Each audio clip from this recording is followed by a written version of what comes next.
pledge allegiance to the flag of the United States of America and to the republic for which it stands, one nation, under God, indivisible, with liberty and justice for all.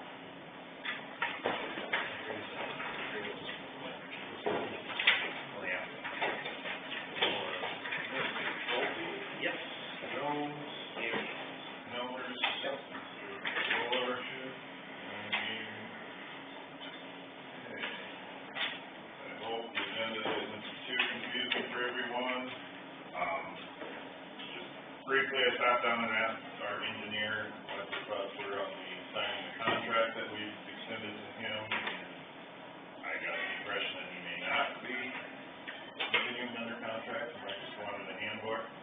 Either way, I thought it'd probably be wise to have it on the agenda, so I added that to this agenda, this tentative agenda at the end at 8:50 yesterday morning, 5 minutes after the start time of the meeting. Well before 24 hours before the time we'll talk about it, but it does say that the time the meeting commences.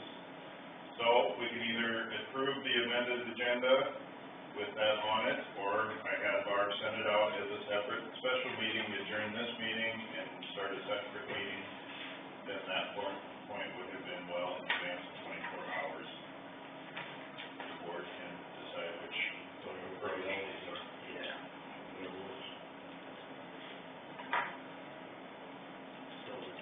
Do we adjourn this one and do that one? That would be the problem. Absolutely clearest. I personally think it would fall within whatever we have to do. I don't know here. This minutes and publishing become more of a hassle with the second set of minutes. Is my only thought. Is it really worth it for? Let's just do it right. But I would have talked to him Monday, with it being a holiday, observed holiday. I didn't talk to him Monday, and I got the issue when it was 8:38, 40. So timing just came around to it.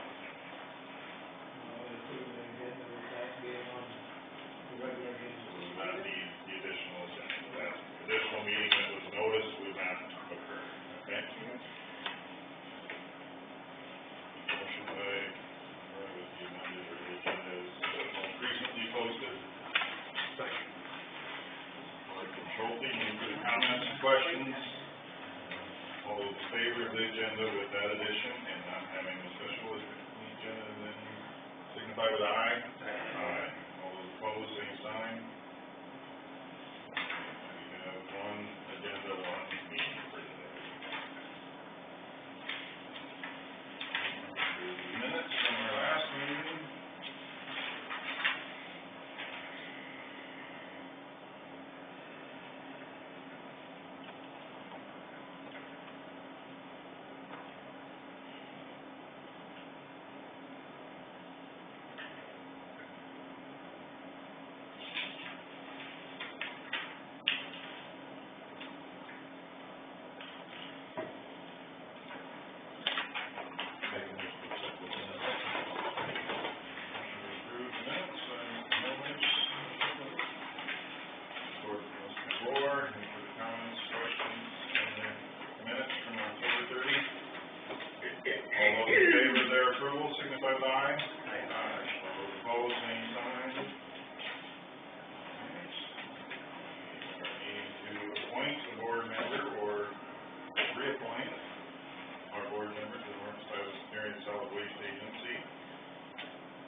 Comments or questions, concerns, discussion? All those in favor of that appointment, signify with aye. Aye. All those opposed, same sign. Okay. We're out the Healthcare Coalition Memorandum of Understanding. The county has been involved with this for as long as I've been on. Don't remember when it initiated. Largely, they adjusted the bylaws just a little bit. They don't require quarterly meetings. As few as 2 a year would be sufficient, and they really kind of wanted people just to reevaluate whether they want to be involved with it.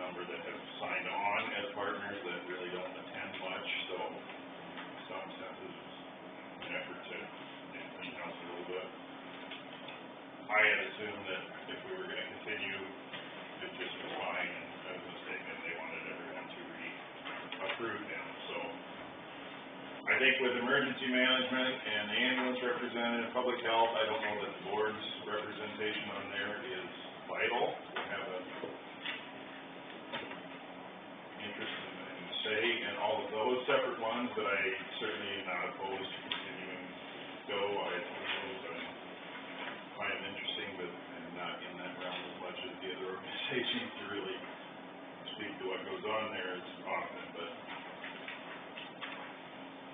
I'm not strongly recommending that we continue it, but I certainly am not saying we should not, so whatever you guys think.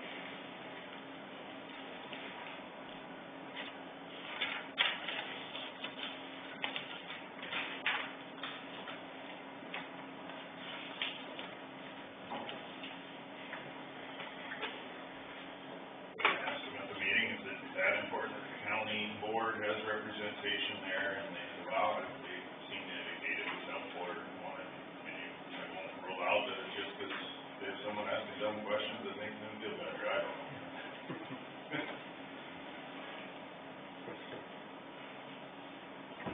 I'd make a motion to stay on. I'll second that. Okay. With that, Doesn't hurt anything, gives us a little representation. And with that motion, that would be signing on to the MOU again. Yep. Okay. Motion by Helmer, support by Mr. Schulte, for his continued involvement in participating in the Ulster County Healthcare Coalition. Further comments or discussion? All those in favor signify with aye. Aye. All those opposed, same sign. Okay.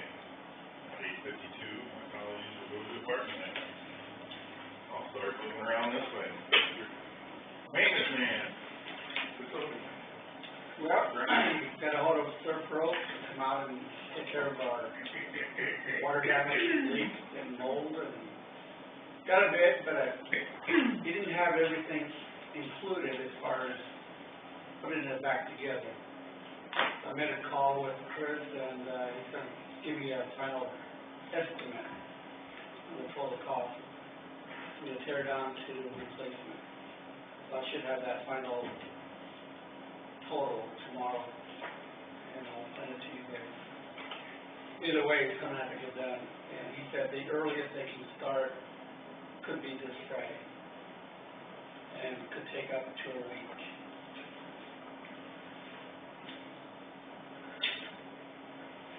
Did we get anything else back on those buildings over yonder? No.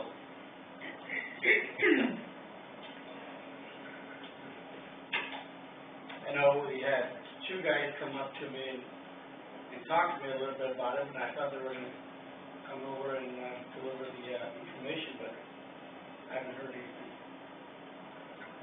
So, I didn't call them back. Thought twice was enough.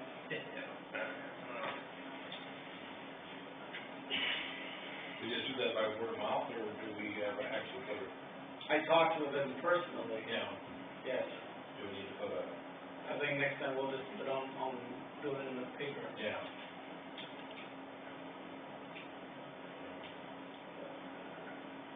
But most of the ones that I spoke with weren't sure whether they're gonna do it this year. Well, So, I think before spring comes around, we'll put it in the paper and see what we can get.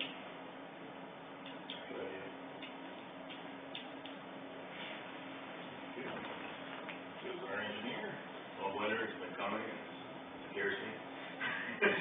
Yeah, we have a lot going on, we have a lot of projects, we're still trying to just do as much as we can on Tyler Avenue before winter. And we just started the bridge projects up there on the state line, so they're setting boxes as we speak right now on precast boxes on that for one of the crossings. I'm gonna move to the other one. We've been getting things ready for winter. The guys over the last month, we've been doing maintaining when we can. Right now, we're even doing a little bit of mowing to try to clean up some ditch areas so we get better for snow and stuff, for snow storage and all that. We've been doing ongoing work for a number of culverts, replacements, driveways, all that kind of stuff. both in preparation for next year's paving project and also just our normal stuff that we have to do for driveways and all that sort of stuff. Get ready for winter, it's in salt and sand, anything we do, kind of get ready, get some snow plows ready to go, because we know that can happen anytime now. And right now, the critical things are, we're working hard to try to get those bridges finished up this year, before snow flies early, and then also we're trying to get Tower Avenue to a point that is at least more complete enough, so that we have a good shot at getting everything moving forward for next year. We're also in the process, you'll be seeing plans later today on the large paving job for next year. That's in process right now. We're trying to get that all approved, especially before I leave on vacation. That way we can achieve like a February letting on that project. One of the biggest things that could really have a couple things that could have a big impact in a positive way for the taxpayers here in this county. That flood event with FEMA could be a lot of money that we're working very hard. It's taking a lot of time, but we could end up with a lot of funding to do a lot of repair work on bridges and culverts, stuff. It could be a seven-figure type stuff. The other thing would be I'm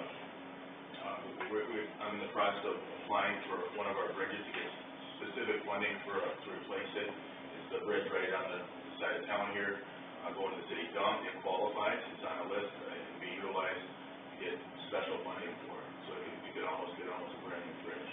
So we're working hard on that effort as well. There's a lot of maintenance next year that we're planning for too, but it's a lot. Sorry it's taking so long. I just have a question. I was at the Bangor Avenue. Yep. I didn't see any equipment there to pack the road. Well, we really don't have anything. We can't even really get compaction on it because of the freezing temperatures that we're actually dealing in right now. But shouldn't the company be packing it as they go? They are statically packing it actually, because we are putting on a clean granular material, which doesn't need the same effort to get compaction as like a clay cohesive soil would require. We're pretty much done when it comes to from a clay standpoint.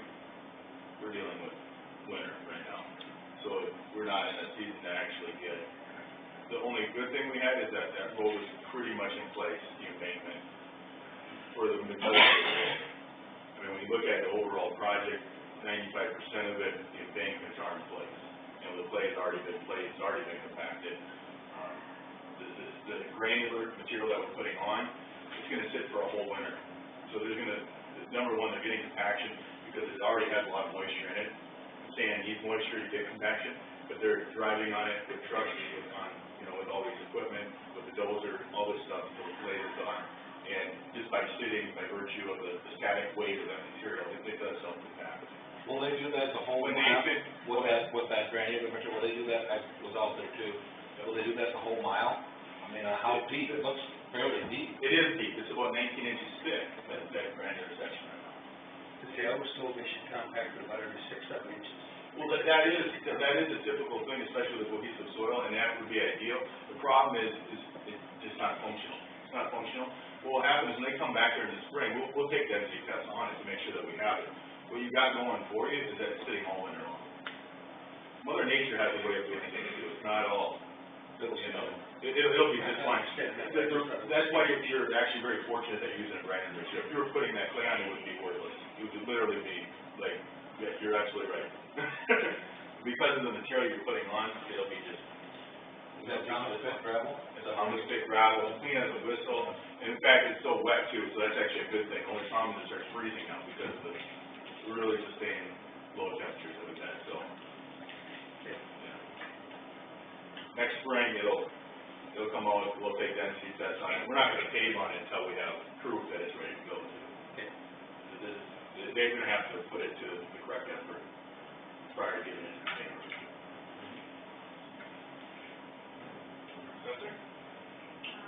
We're done 2019 January, all values of property, 2019 real estate year, so we're done, adjusting values, he has a equalization,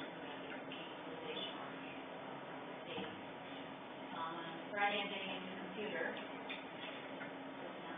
system, solutions informed me my computer was 9 years old and it's secured with it. So, that's what, I gave up Windows 7, which I'm sad about. Went to Windows 10, which has been hated.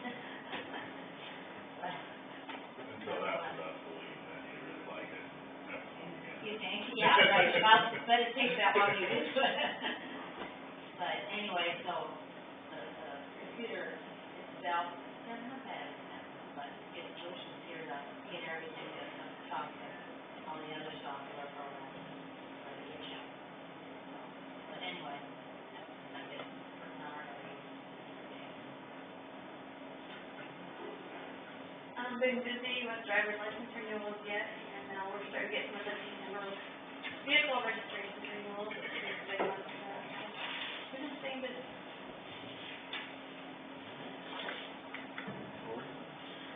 Well, we're still renewing sales and ATVs, which have to be done by December 31st, and selling deer tags, and as time permits, we're still indexing old books.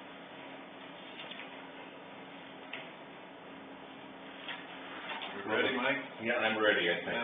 If Craig were here, I know he would want to yield his time to me, so I've got a few little things put in, but just real quickly, as far as the county goes, we're looking at, Hawkeye Point does have the conduit up to the building to bring in the internet. They haven't pulled the wires through there yet, but I think that's gonna get going for that webcam that we talked about as well, and hopefully that'll be coming on before too awful long. We're going to be launching a new OCDC website soon. We've created a county yellow pages of businesses. We're in Osceola County, we're putting that on there, and I think that'll be a little bit of a help as well. In Sibley, Alita Boer is in her new building down here, down by the new water tower as well. They're also got the gravel and forms out there for pouring the pad for the new pallet business out there as well. I don't know if they're going to get that done before it gets too cold, but they're working at it out there. Talked to Corey Dykstra. He said the pool is roughly about 80% completed. They're still going to be working on some block work through the winter. They're going to tent it and have a furnace in there. He figures about 1 more month on the pump house, and then next spring, about 30 days, they'll be working to get things ready, and he said it will be ready to go for next spring, so they're excited about that. Sibley's also going to have a Christmas parade, and that's going to be on the Saturday after Thanksgiving, the 24th. So, Barb, if you want to get a float in that parade for the office there, that'd probably be a good thing to go there. Ocheeden, they have sold that second spec house. I think I mentioned that to you last week, and they're laying out. I was just over there Monday. They've laid out an area for the new 3-bedroom home on that southwest corner of the property there. And so hopefully, if weather will permit, they're going to try to get that going so they can work on that throughout the winter as well. I talked with Steve over at the mill over there, and as Aaron mentioned, they're happy about the gravel being laid on the road there and getting that thing ready to go. I noticed they're working on the southern end Monday and getting that culvert taken care of through just north of Sheets there, but it looks like progress is really starting to move on that, which is encouraging. They are looking at testing the mill on December 10th, starting to send out their first things. He said something, they'll have a complete flush. They've got to kind of go through all of their bins and stuff to clean out any mold or anything like that that would happen to be there when it goes over to the mill. So they're going to do that from the 21st of December through about the 1st. And then what he's saying, we're planning to be open for business full-time after the first of the year. He said we will have some loads go out before that, but that'll be when they're in full capacity. And he said what they're planning on looking at is an open house for the public sometime in February, but they haven't determined a date for that yet. But that might be something to kind of keep in mind in the back of your mind to attend, because I think that would be a big thing with this, the number of jobs and the investment they put in the community, and then our investment as county in there as well to be a part of that. In Harris, they're looking at putting the grant together. They actually already have, and I don't know if I shared the old marshal's office that's over there, but in the 1940s, they basically shut the door on the old marshal's office, and inside of there they have 2 jails, like cage jails that are still there, and their idea is to kind of revamp it, bring it back to original 1940s, time, and then use that as kind of a tourism thing with the grotto as well as that. But, kind of a neat project there, and they're hoping to get that fixed up over the next couple of years, and they're looking at doing, some work around town, just, getting rid of some derelict buildings and problems that they have there as well. In Ashton, Nick and Carla Stutnick, I believe it is, are looking at opening a new restaurant in the old Klein building down there. They've been working on it for several years and just kind of working on it when they've got the money to do it. So the hope is, they will be opening up within the next 2 months. And Barb, did you say they applied for a liquor license? So, but they're talking about serving dinners and suppers there, and so hopefully that'll be a positive thing for the Ashton area as well to have that going. Community grants, tomorrow is our due date for that. We've gotten quite a few of them in right away. We've got a little over 92,000 to present this year, and I think got some decent projects coming in as well. And I think Ed is going to be a supervisor reading the applications this year. So after Friday, Ed, if we can get that box to you sometime, that would be helpful. And I know you could have something to do over Thanksgiving to quality reading time there. And then last thing we have, you may have heard already, but the OCEDC board has hired a new director. Her name is Stephanie Neppel. She will be coming here just to get a little bit of training December 3rd through the 14th. And then she had a pre-planned vacation, but then she'll come back and take over full-time after the first of the year. So, in short, I'll be here till about the end of December, so any whacks you want to get in, you better get them in early there, but I think she will be a nice addition to that, and I will make sure I get her introduced to you as well, so. That's all I got. Thank you. Move on to conversation. Okay, so since the last meeting, we have seeded Willow Creek, we got that project pretty much wrapped up. We did install the Perlex on the same day. We had some students from the local FFA chapter come out in and help us with the Perlex for the afternoon. I think between the 7 students, they ended up putting in like probably around 2 or 3 thousand staples. So it was awesome for them to be there. Otherwise, we might still be out there putting staples in. We've got about half of the limestone down for the trail from the parking lot to the tubes. The rest of it should be completed, I would think, by Friday. We had our precast concrete toilet was delivered and installed up at Iowa Lake. It was a pretty interesting deal. I think the building showed up at about 10 to 9, and the crane showed up at 10 after 9, and everybody was back on the road by 10:45 to 11. So it was come in, set it on them, and they basically left, and we backfilled it, and it's functional, ready to go. Scheduling someone to come and pump out the old one has been kind of an issue with the weather, the cold and then the rain. He actually just called me about 10 minutes ago, I think he's on his way up there to do that, so hopefully we'll get that torn out tomorrow, get the hole filled in, and everything seeded. The trout were delivered to Ashton and May City on, I think it was Sunday, October 14th, I believe. We put roughly 600 fish in at the Ashton property, and then 200 of them down in May City. We tagged around 75 of those, and we've had 2 tagged fish that have been caught already. We had a contractor come and replace the roof on the Willow Creek Nature Center, so our skylights don't leak down onto the Buffalo anymore, which is a good thing.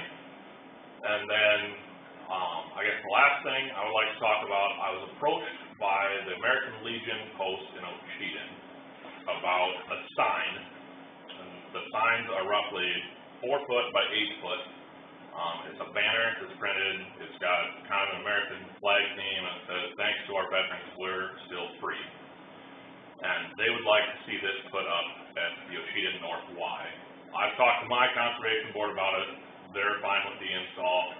Then I contacted the Iowa DOT, and we have opened up an entire can of worms with them.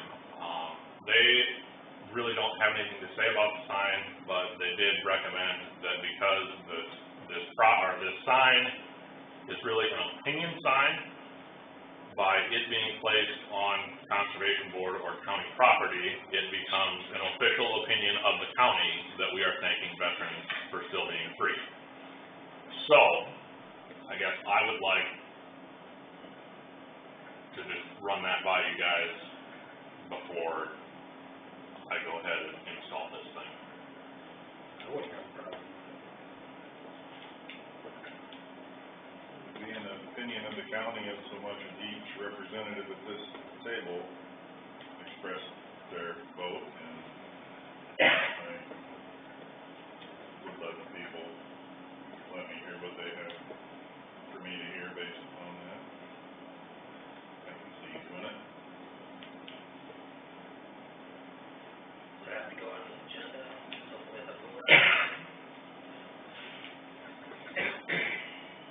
If that's what they're saying, that it would be an opinion of the county, then yeah, we probably should leave the conservation board as that. If they're supportive, and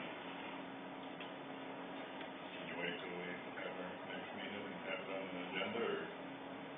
Yeah, that's fine. Do it that way. Do that. If you guys want to officially pass it with a motion, I'm fine with that. I just, The frost won't be that thick yet. we should still be able to get it in. And if we go, I mean, we can go drill a couple post holes, put a couple posts in. We can always pull the post back out if it's decided you guys don't want to do it, but I just, it shouldn't have to be an issue, I don't think, but it is, so Well, that's where I'm at. this could maybe make the newspapers printing too, and over the next 2 weeks, people have the opportunity to let us know. Something we support or not. Sorry, Jerry, you were certain. I was just gonna say, as a board, can't we just take a stand? I would think so. But if they'll wait till. That's how we feel, that's how we feel, and I guess Chris maybe isn't very political, but I don't care. Yeah, no, that's what I was saying, I'm willing to pass my Good vote thing. and let people think what they want. It's a good thing, if they don't like it, tough. I had a question, I just don't know if we should act today, because it's not an agenda item, it's just. Yeah, I agree with that.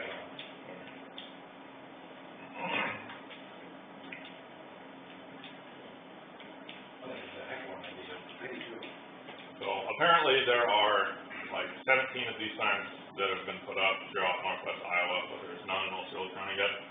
So it's my understanding the sign has been purchased and has been delivered, and it is going out somewhere. So they just wanted Be a good place for it. to put it up to Y, so you get the visibility of Highway 9.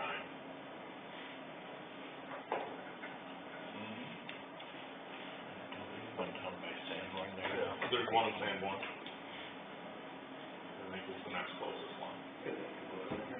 Other ones guys going on public ground? I think there's probably quite a few of them that are on public ground.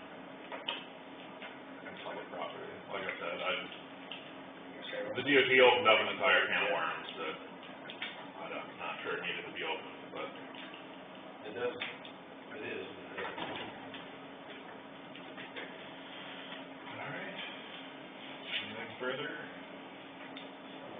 You've already had, but I looked at the list correctly, you did. I did. Not a big deal.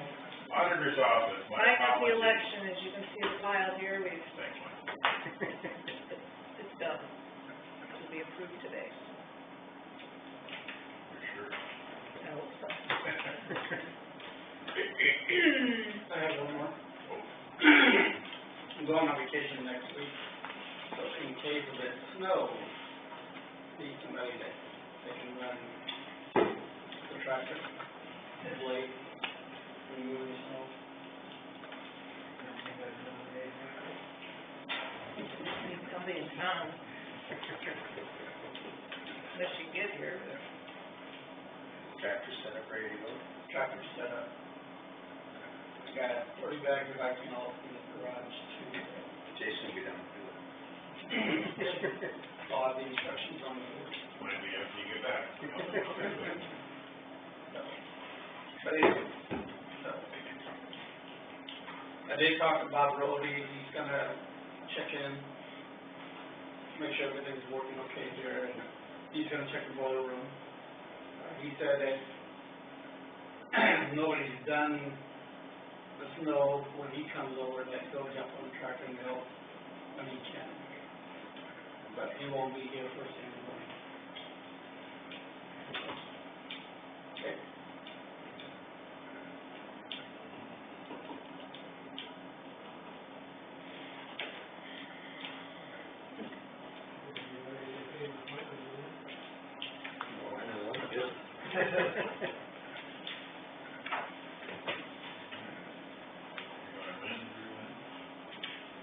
You're gonna win? Starting Monday.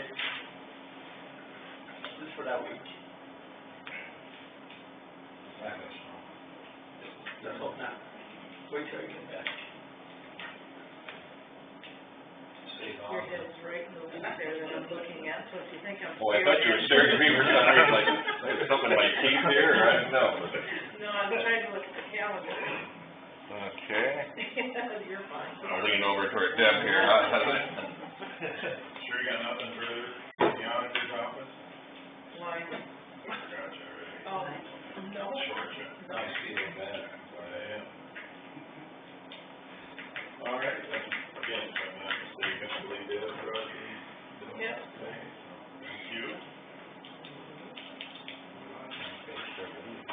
We got budget amendment public hearing at 9:15, so we better move on to that. You're all welcome to see that. It's been published and addressed, I've been open the public hearing concerning the budget amendments that is being considered. Do you have any comments? And have we received any?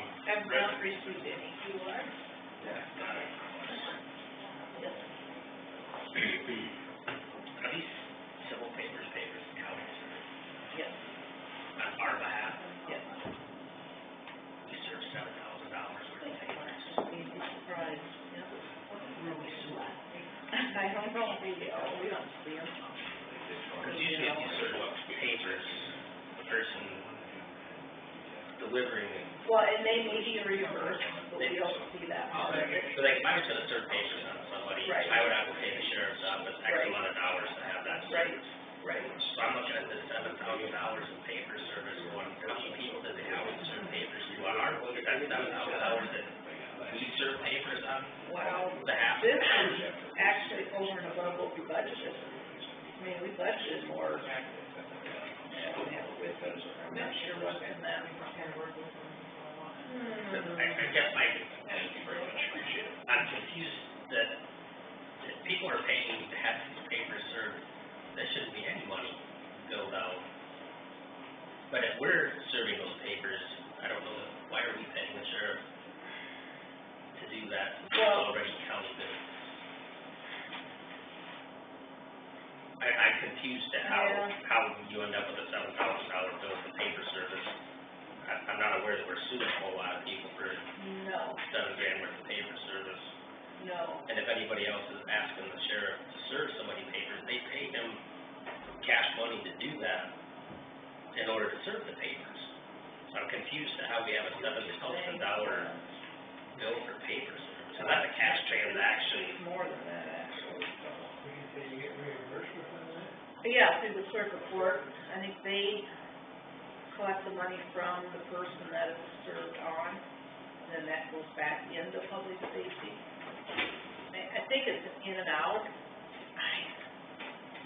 not sure how they all do that over there. So that's a lot of paper service. We must, if that was all the. Well, they've had a lot of stuff. We got a lot of, I didn't think we were suing that many people, but, okay. It's not just who we're suing. No. If the state of Iowa takes on a case and has to serve Like papers to Norway. people, But those we get reimbursed. I'm guessing a lot of this would get Hey, reimbursed. Lee, how are you? But we've got Good, to is provide Brenda? the service prior to Thanks. being paid back. We still have to have the authority to expend it, even if there's an offsetting income. Is how I would Hey, Brenda, how are you? understand it. Good, we're going over the budget amendment here. We had to amend, the line for service and civil papers. How does that work?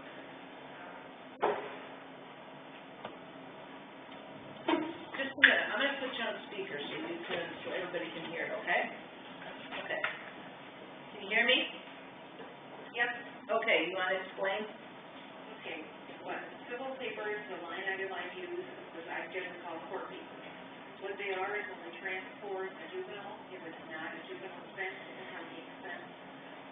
Warrants are all, under there, order for transport, order to get them to court, things, that's all, county paper.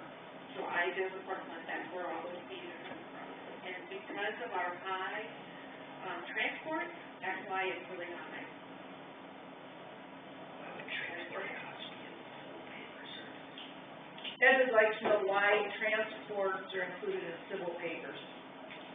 Well, it's just called civil. Transports are, a docketed item. It's a, it has a number assigned to it, so it's a docket, so that's where it goes into, it's all civil, it's just docket civil. I don't know, that's lack of not being able to explain it any clearer than that, I'm sorry. Well, in that service of civil papers, that's hard coded into our Juvenile system. service should be. So, I mean, So it can be a lot of things. Yeah, in my records, it's court. Yes, It's yes. Yeah, that's what it is. And juveniles now, the juvenile laws have changed. So it used to be the juvenile court, the city would pick up a lot of those costs, but they don't now unless it's a delinquent act, I think is what it's said. Okay. Like I said, that service of civil papers, that's set up in our system, that's part of our chart of accounts. So that's the number and the name that we have to use for that line, but it probably isn't.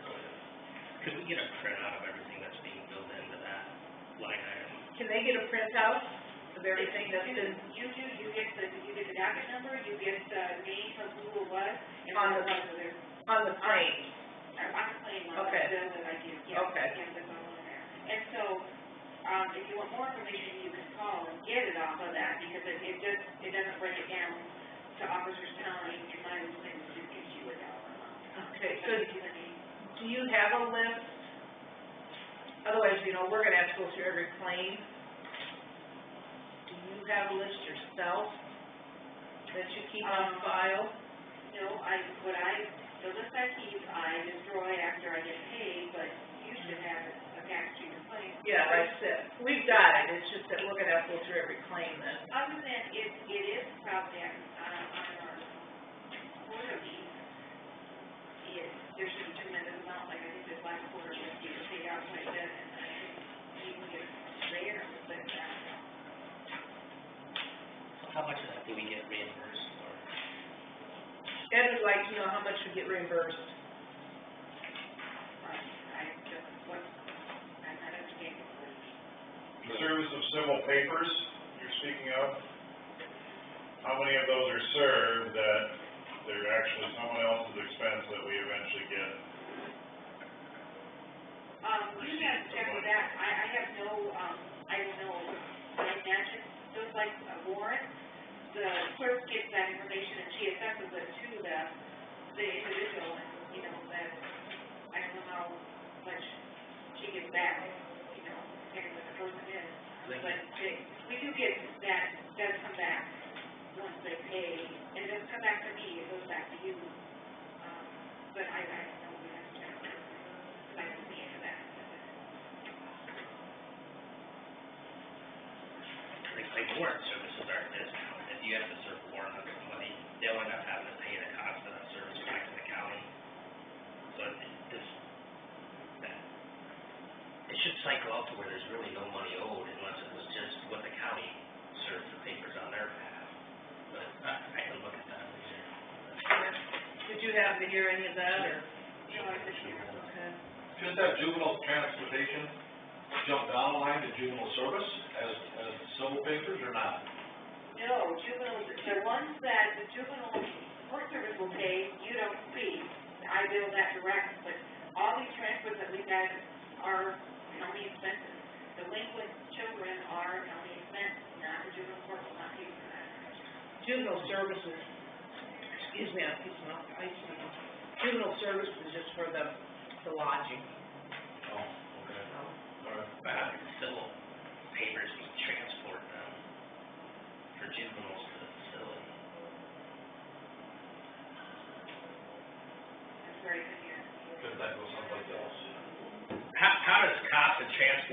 juvenile end up in the civil papers line item?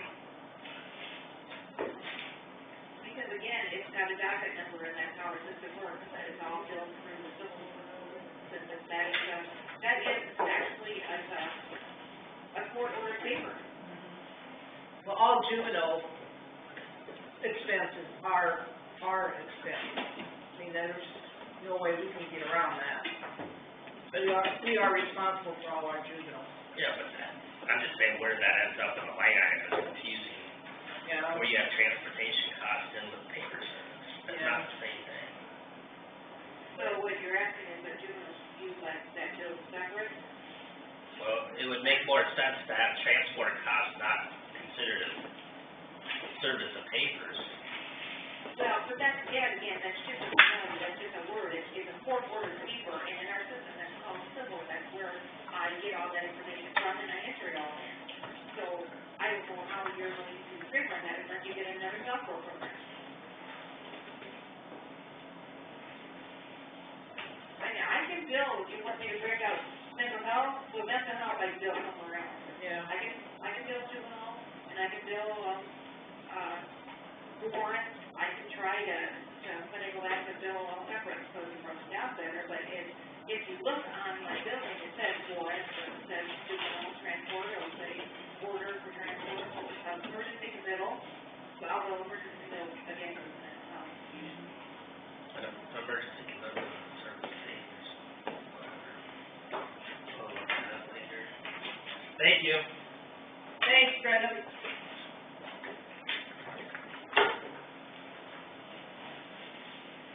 So that's not really just the service of papers, there's a whole bunch of other There's stuff other jammed things, in there. yeah, correct, yep. But, like you said, that's how the software is coded, so that's how we have to enter it. It's like any accounting program, we just set up another column. Well, yeah. We have to go by the chart of accounts for the state, so we don't have a lot of flexibility there as to what lines we use. We can set up with a project number, we still have to use this line, so when we put it in budgeting, it's still gonna come up like certain civil papers. But then you can have a project that breaks it down by mental health, by juvenile, what would you say?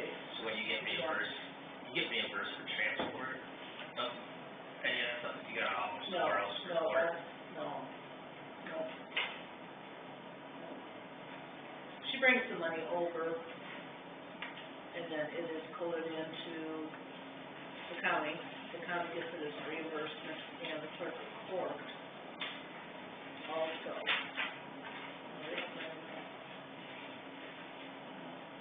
Just be your. Because paper service would be the county's money, so that would be public safety. No, that's ours. Yeah, it doesn't work. I don't really question. Yeah, I think everything else is kind of self-explanatory. That passport equipment, we got a new Cameron printer. Arlene started doing that in 1994. We haven't bought anything since then. And ours is starting to kind of not do real good pictures. And the printing, or the printer, what nice charge for us, so we just want to get that through. Envelopes is what we have to send them back in, or send the passwords into the Department of State. Building repairs, that we just had to increase due to that air conditioner that has been put in. Courthouse repairs is for my room, upstairs with the painting and plasterwork of the water damage. GASB filing, that changed from GASB 45 to GASB 75, which is Medicare eligibility. Health insurance was for my office. Because when we did budgets last year, I did not know if the new person would want insurance or not, so we didn't budget it, and she is on insurance. Consultant fee is for hearing aid, liability insurance. So that's $10,000 for courthouse repairs, for what we're not covered for insurance or water. Right, yep. Like for upstairs in Owen's office for Becky and the clerk of court that Ernie was telling you about, Servpro, that will be paid by Jansen's insurance or himself. Right now, it's right at $9,000. Can we get a policy that covers that, or? I asked Bill about it, he said if it's natural water damage, we've got coverage. He said if it's a liability, like their air, then no, they don't do anything, it's so sensitive. Goes back to the contract. Yeah. Some of the stuff in your office, that's, is that liability of the previous? Well, could be, yeah, do we have to What approve they're that? probably. Yeah. The only thing I'm noticing here, do we have any public comments? I will close the public hearing portion, so discuss this item. Under the breakdown here on the first page, you've got Department 6 at $7,500 for the service of papers. Department 61 at $7,000 on a resolution that was switched around, which Oh. Department 6 says $7,000 on the second page. Oh, yeah, we can source that, yeah. Which, Service of civil papers would be the $7,500. Department 6 would be the $7,500.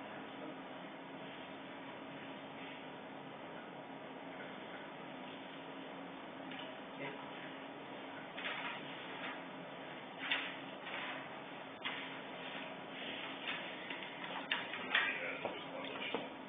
Yeah, publication is correct, yeah.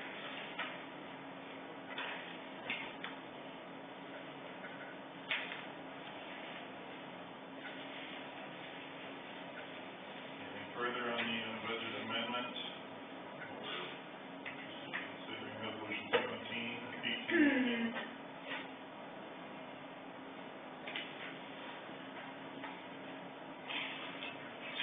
Motion to adopt resolution 17, 18, 19. Let me say that a couple of times. I'll make that motion. Support. Motion by Mr. Jones, support from Mr. Elmers, to approve resolution 17, 18, 19. Mr. Jones, how do you vote on resolution 17, 18, 19? Aye. Mr. Elmers? Aye. Mr. Schulte? Aye. Mr. Moore? Aye. Chair votes aye. Resolution 17, 18, 19 is passed. And we're now at the time of the canvas.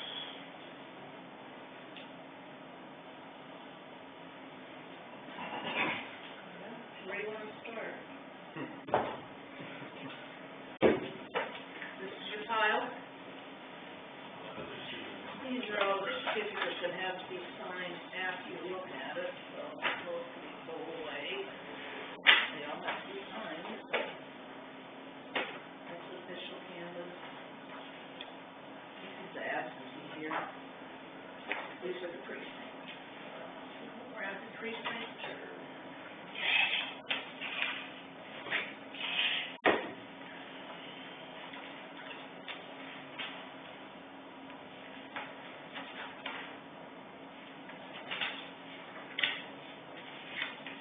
Part of the issue with the pencil. Yeah. Or the marker, or Yeah. whatever. Yeah. And now, we tried it, they just handed out a pencil finger that couldn't, didn't look right. Pencil or pen? A pen, Yeah, that's okay. is it okay? That's all right. All right. Yeah.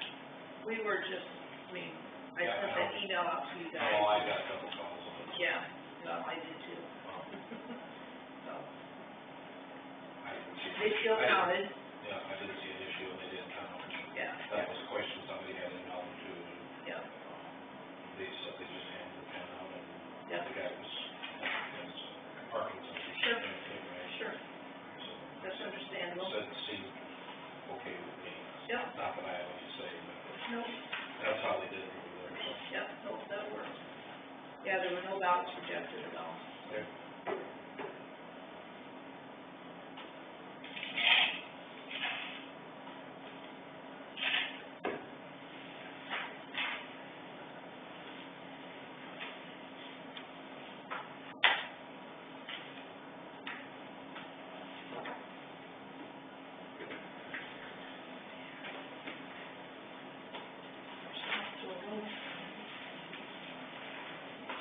but I'll make a list.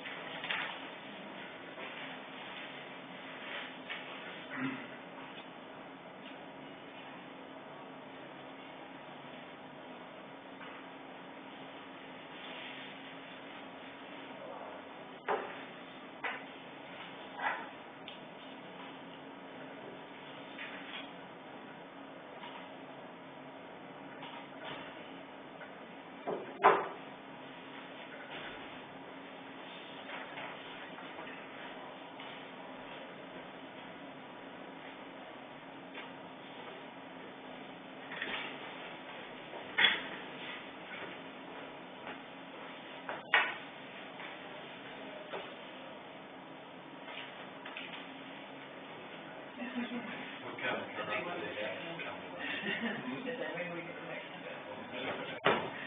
I'm not sure what the percent was for Bull County.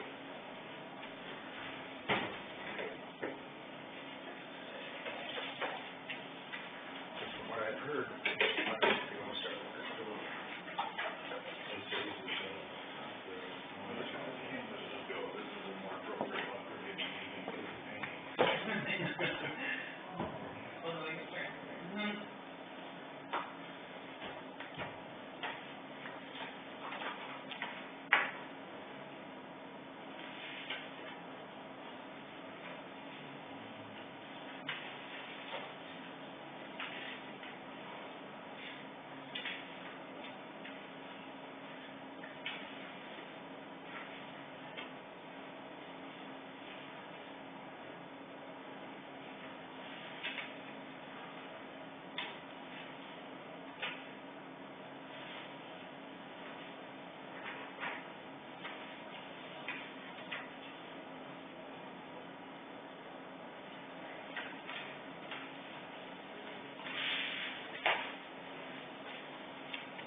Congratulations for you two, for getting re-elected too.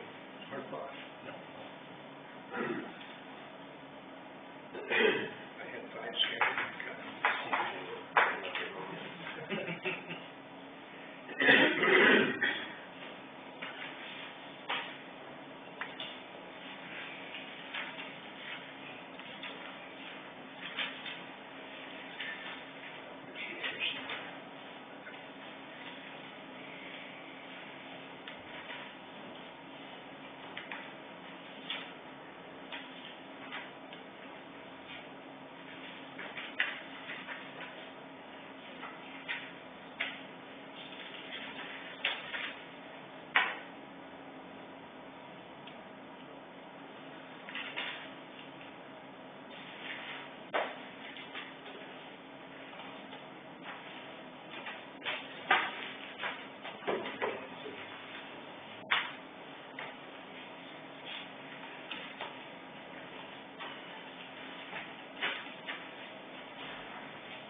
When we pay election officials, how does that, is that just a set fee or how does so that much work? number.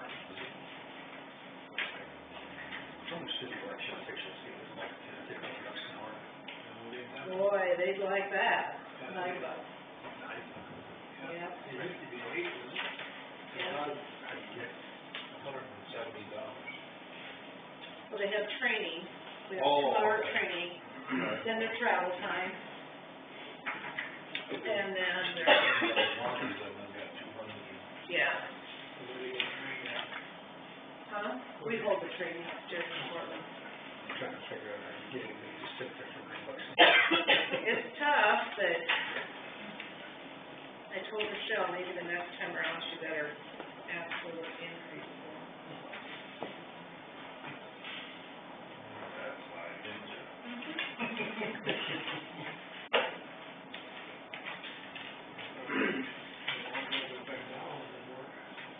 Yeah, you get 12, you're out. And here's, I asked Rochelle to pull a claim for that service and civil papers. That's what we get from Brenda. Thanks, So, Laura. just whenever you have a chance. Yeah.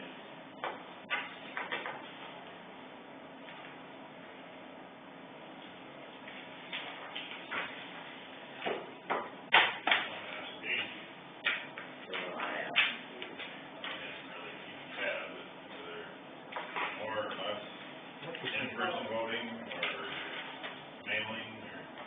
the absentee was up quite a bit. Right. Was all, were most of them mailed or were? Pretty much, A lot of yeah. it, you were gonna prefer to vote. A lot of mail. What was overall turnout, like as a whole, like up, down, same? It was up, yeah, from the last one in 2014. Pretty good. Percentage, Yeah. yeah, You're at 50. yeah. I've seen where it didn't get a double digit.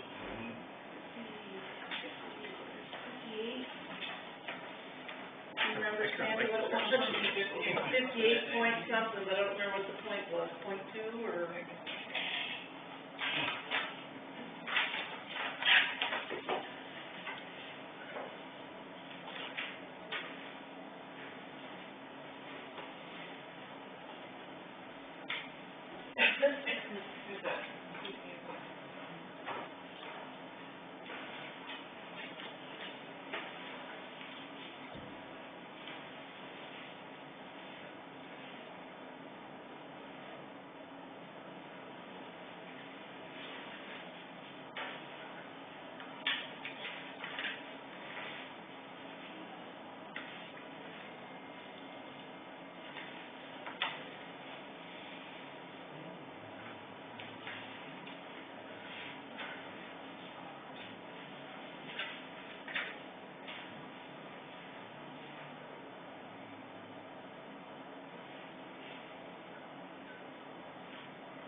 first one. I got it ready to get through it. Huh? Right. Not a big deal.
That's anything below 5, you don't have to, you know, like there's a Mickey Mouse and a Donald, and if there's under 5, we don't have to list, we just say scattering. Over 5, we have to list.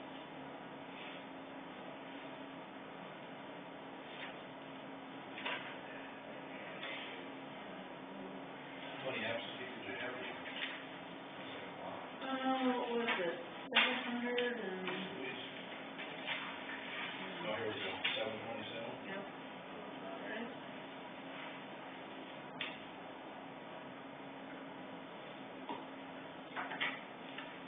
They should be added to their totals here, that's what it is. What would a belated absentee, you just wasn't filled out right or something, or what? Either that, or they came up here, decided they wanted to vote at the polls, so they surrender theirs to us, and they can vote at the poll.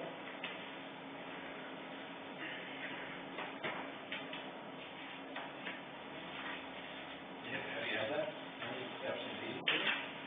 Not really. Quite a few that said they never got there.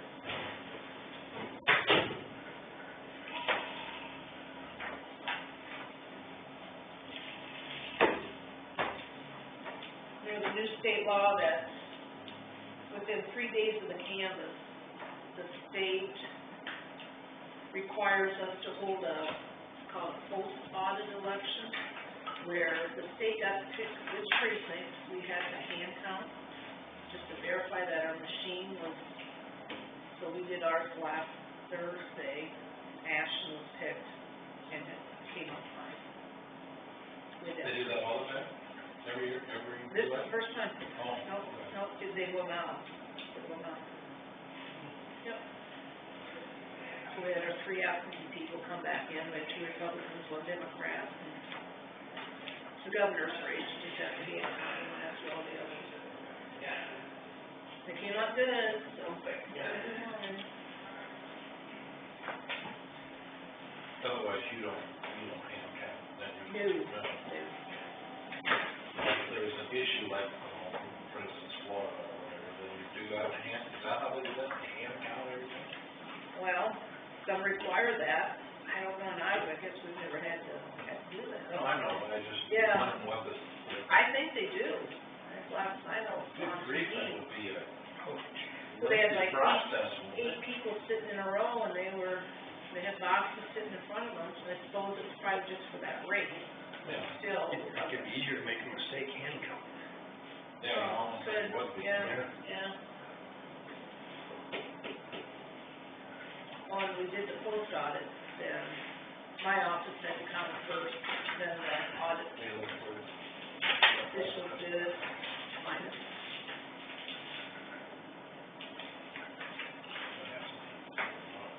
Huh?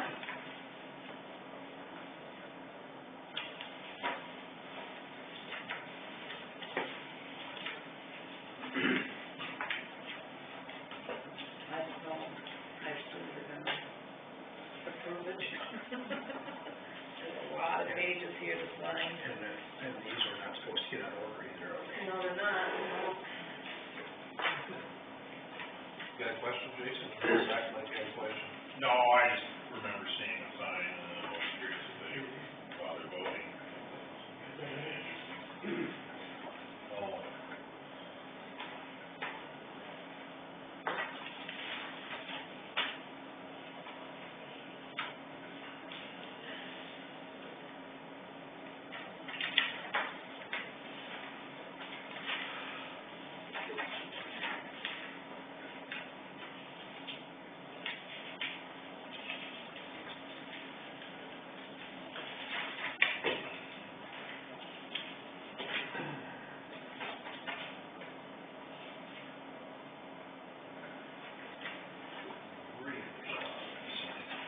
Still might get stamped. There you go. Is that legal? Sandra? No? No, unless you're handicapped and.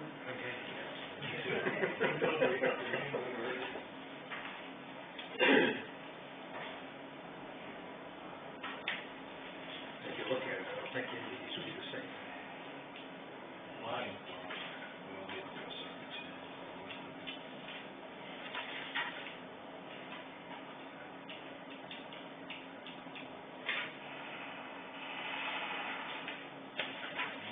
Where's the, approve the canvas, or what was the election? No, you don't. Right now, our election workers were $4,466. Our publications were $2,753, and we do not have admin bill yet for the ballot. That'll probably be another $3,000-4,000 for sure. Make a motion to approve it.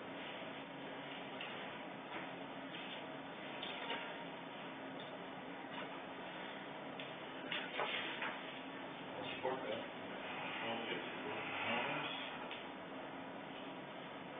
Further discussion? Comments? All those in favor, signify with aye. Aye. All those opposed, same sign. Post audit election certification, that was just what you were telling us. Yes, about the yes, there's, process. no, there's nothing here that you guys have to sign, it's just, yes.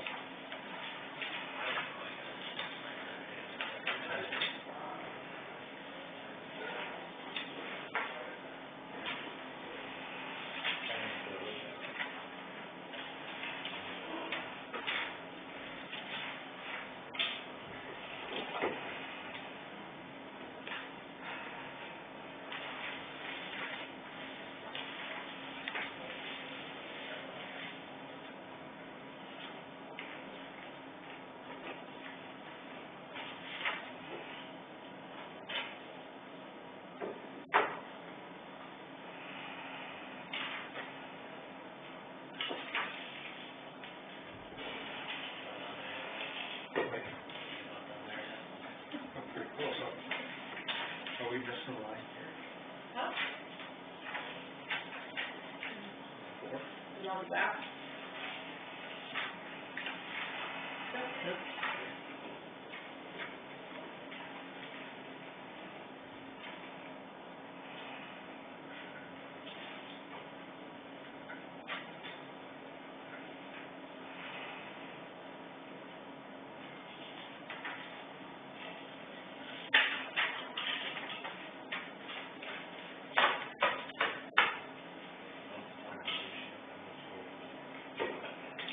If I missed it. Sure, they're all there.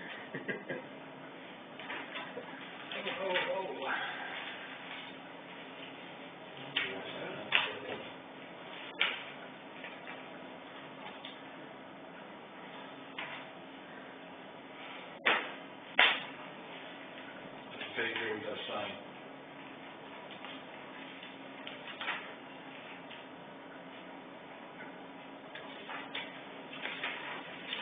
Yeah, definitely needs to stand.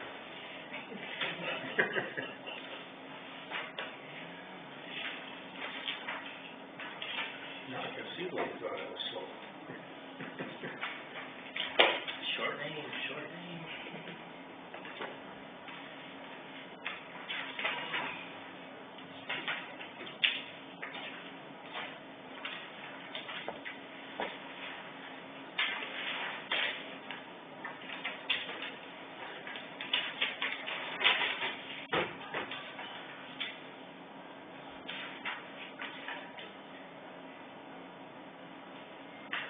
How long do you guys stick around in the bar? We were here till 11 that night. 11? Mhm.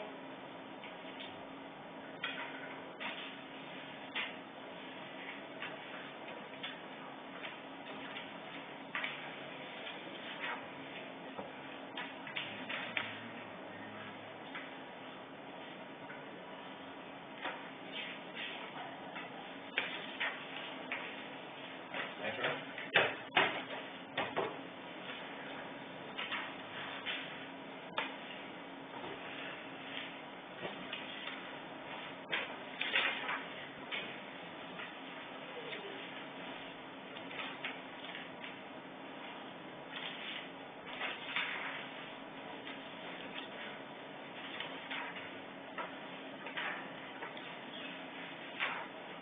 Wish I didn't have to sign these for the judges. Hmm? Wish I didn't have to sign ones for the judges.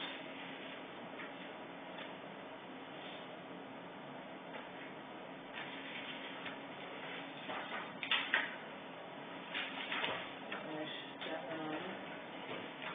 That one on. Yeah.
This is the worst part about this whole job is signing these brothers.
started after 10, already.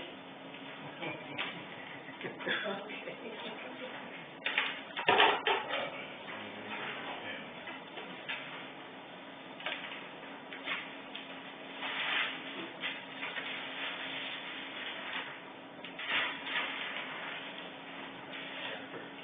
I have a copy of it, too.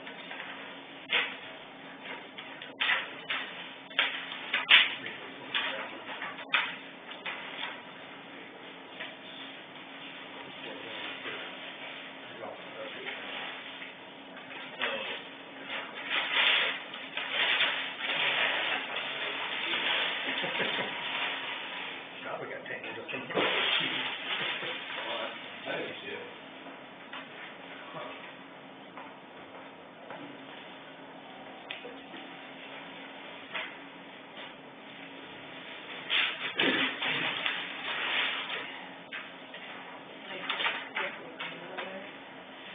Oh, boy, whatever.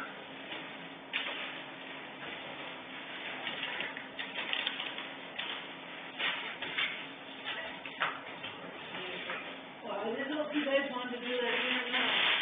We budgeted for it, Huh? we budgeted for it. If you did, but I didn't want to do it without approval first.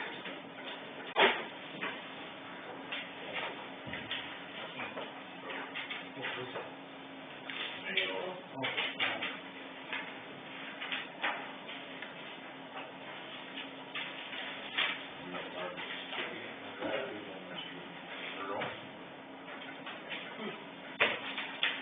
Sean? Yep.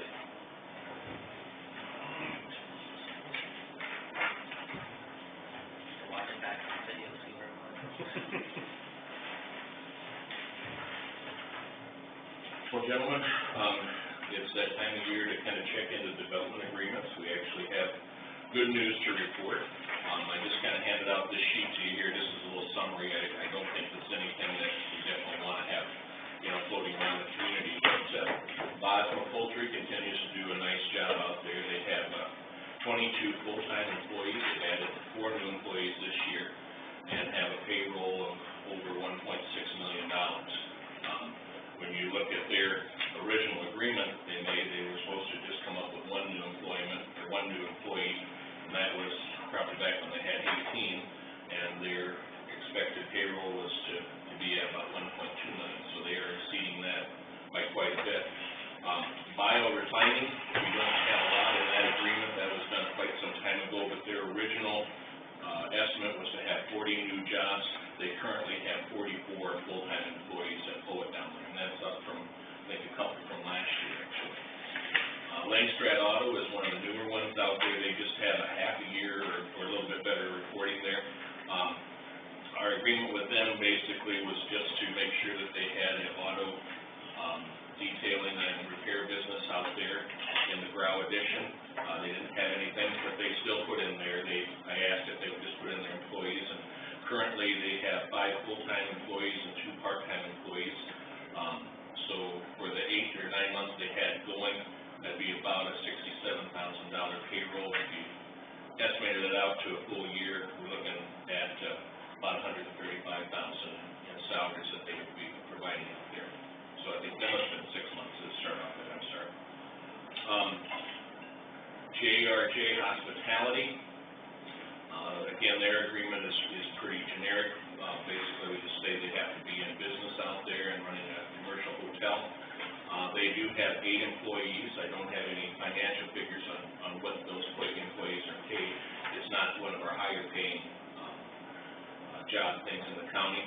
But what Wade had mentioned too in his report is that in addition to that, they hire a number of outside contractors, people who remove snow, cut grass, just general maintenance around there as well. But they do have 8 employees that are pretty much full-time around there as well. Notaboom Equipment is still providing the report since they actually own the building. This one was a little bit different here, as I kind of tried to put on there. They changed to C&V operations back in August, that'd be September 1st. But at any rate, they reported for what they had, and that's the top figure, 18 full-time employees, 2 part-time employees, when, C&B operations took over, rather they kept all the employees, they basically, I guess it's a business thing, they fired all the employees and then turned around and hired them all back again. So in short, if you looked at projecting that over a year, they would have, salary payroll in excess of $666,000. So all of them, I do have The agreement, what did it specify for Notable? Notable is supposed to have 12 full-time employees, and then a payroll of not less than $250,000, so they have exceeded that quite a bit, so. But I think all of them, you know, they're going along.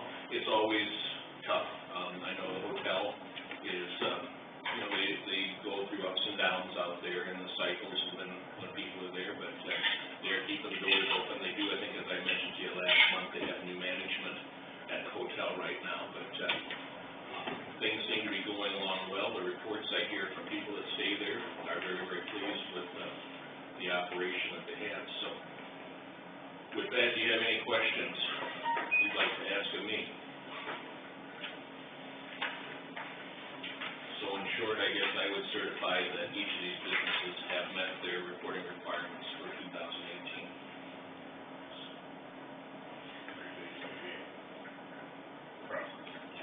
The one thing, we talked about this just real briefly, Notaboom still owns the building out there in the John Deere shop.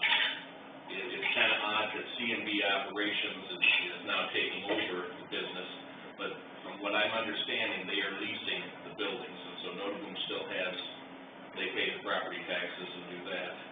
So that's why they did the reporting here.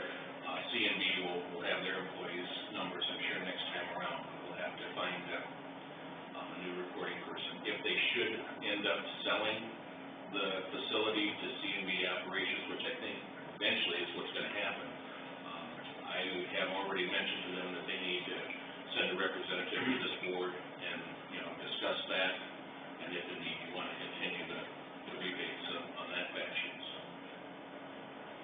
And I hope that meets with you guys' approval on that. I didn't know how else to handle it at this point, since it's kind of a odd scenario that Notaboom still owns the building, so.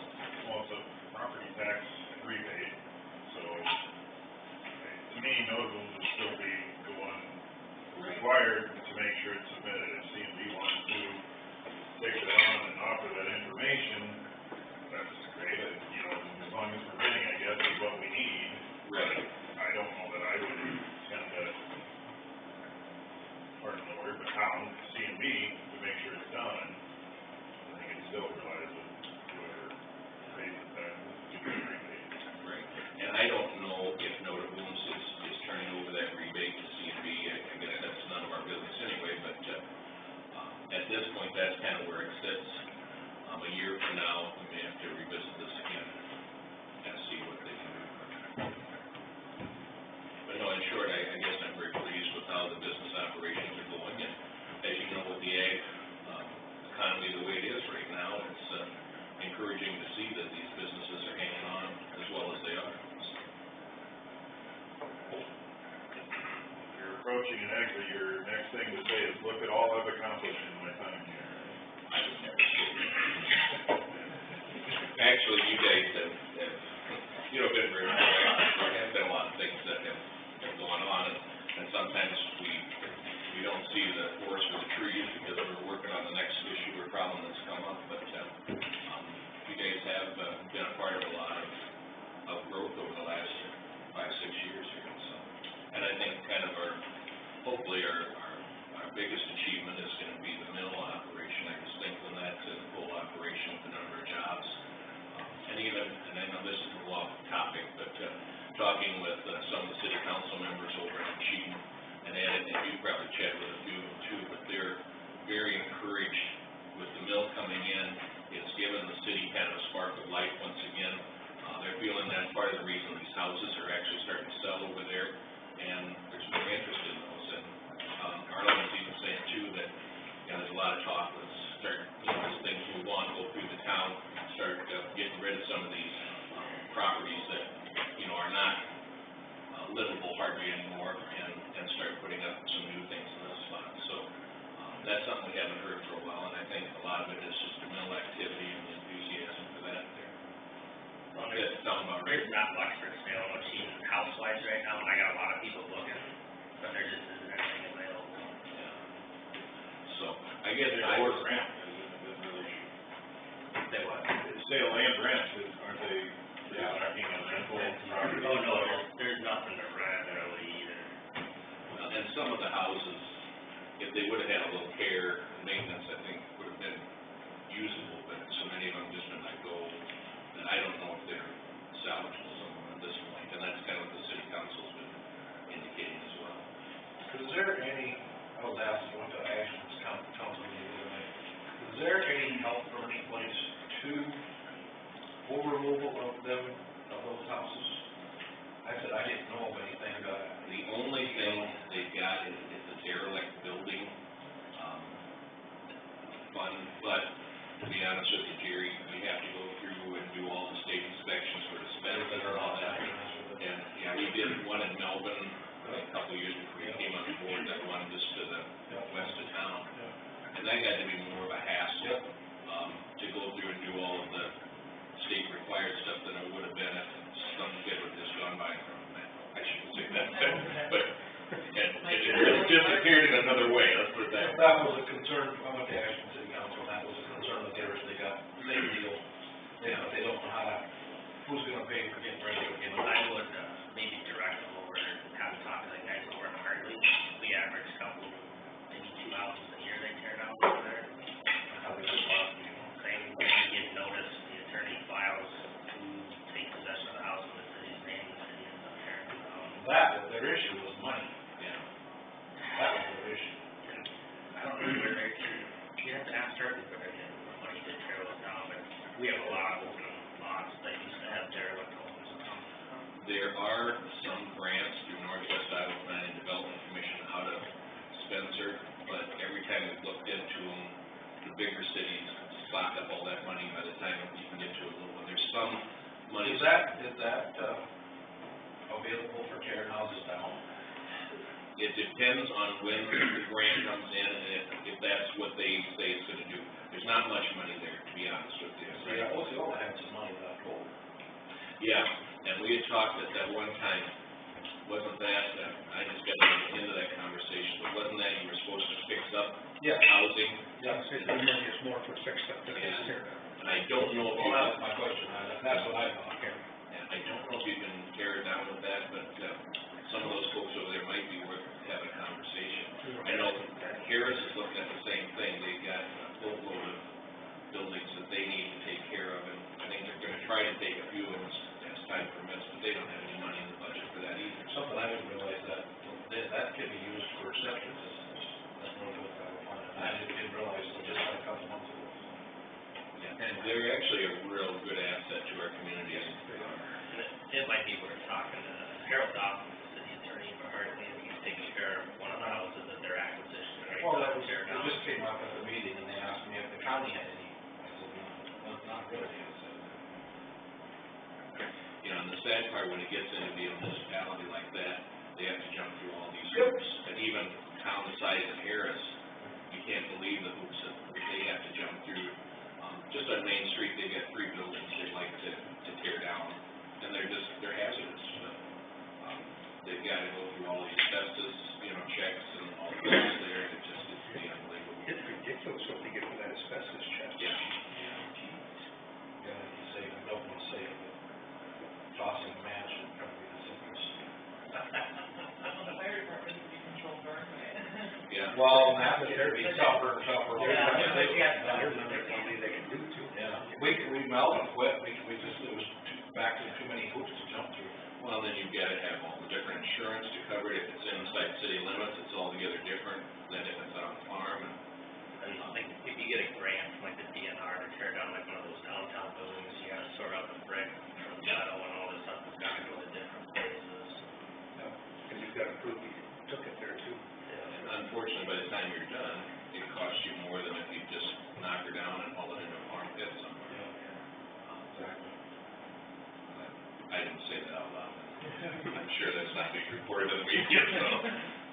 But, It's the truth, but. yeah. No, at any rate, I think you can be very encouraged with the folks you have in the development agreements. I think they're honoring their commitments, and, we're bound to go through some tougher times here too with the ag economy.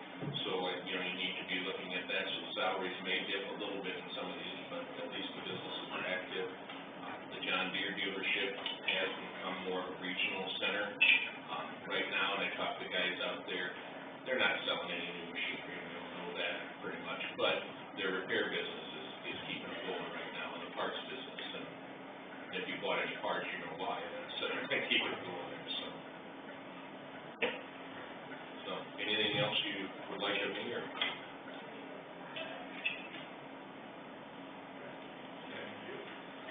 And Jason, I'll just give you. Problem there,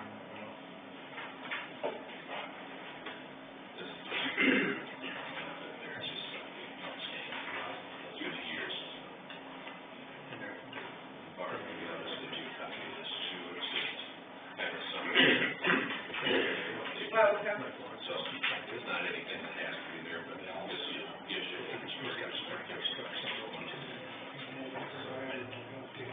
But again, that would be something we want to have out in the media, because it's got their, their salary. So, all right. Thank you. Did I give you enough to go on, or?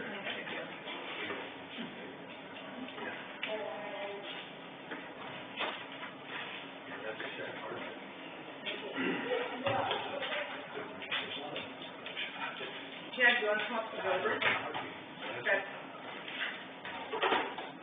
Just told me I was late. Asked me if I wanted to come. He didn't have the time We didn't for give it. him a time to be back to you. Like, oh, Mike, just have Mark give me a call when you're ready, so. All right. Well, I guess you guys could just fire me and just be done with it then, so. See you later. Yep. Mike? Mike? Yeah.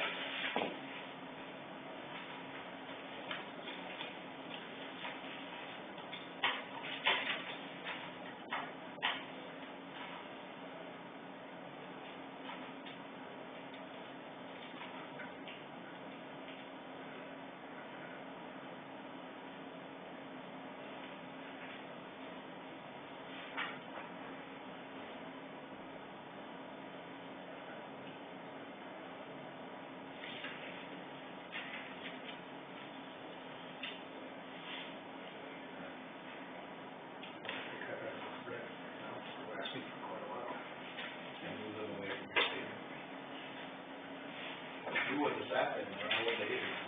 Mark? Well, put them back there, so they're coming. You gotta, That's his problem. oh, put them back He there. has to eat.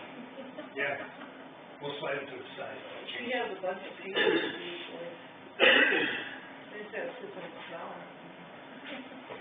Better him smell than me.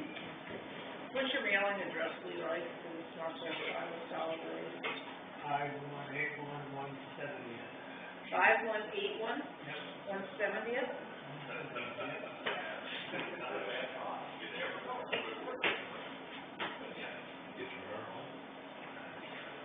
When, they were gonna do it, we were working on your sheet. And now I've got little What splits in phone there. number do you want for them to contact you? But I think they're gonna get all this pretty quick. Yeah, I gave them the 469 there. 0823. 0823? Email address? Email address? You want the county one, or? I don't have any other. I know it's dead. We have to start somewhere. All 6 months. Who's the alternate for Northwest Iowa, or solid waste?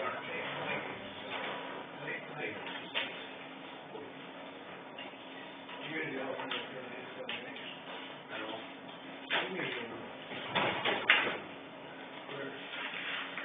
I couldn't tell you. See, we had some.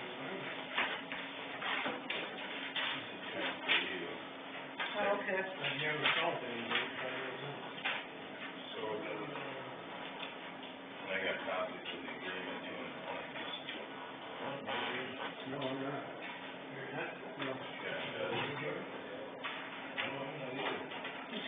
Oh, maybe that's why I don't know every day. Yeah, we don't have one. Yeah, yeah. Gentlemen? Thank you. what's the north side of landfill getting there too? Are you? No. No.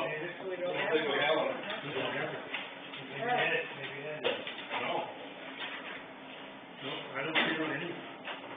Okay, so, We don't have no consent. Can't get second. that's why I never get a deal on.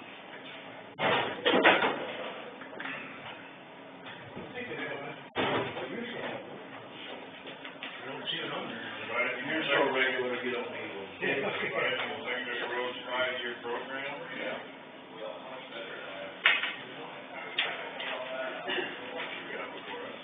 That's what I kinda got before you, is the plan set that explains it.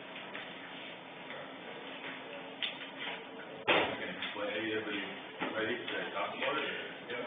Okay, so, the plan is, we decided to add some more mileage to the project with our paving project.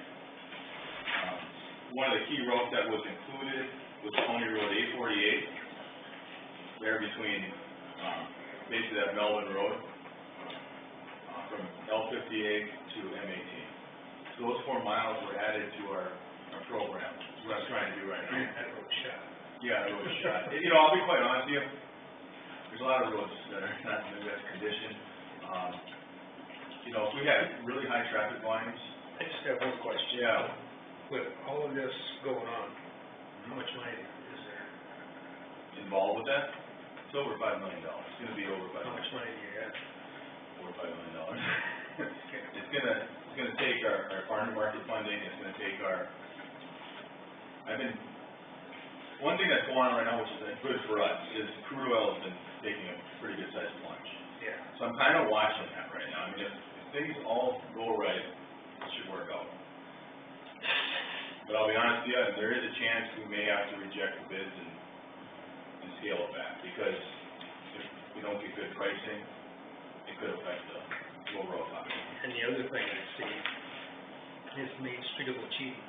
Yeah, we added that too. You know, we do have responsibility for the farm to market route through Ochean. But the only thing I'm saying is, don't have that one tore up until the other road's done. You got it. Yeah. I know. That one has to be staged with the other construction. What we're actually doing on our plans too, is we're actually creating a detour route of M18, so M18 has to remain open, during construction of L58. And also with the Ochean Road there, that has to be coordinated with the other road construction.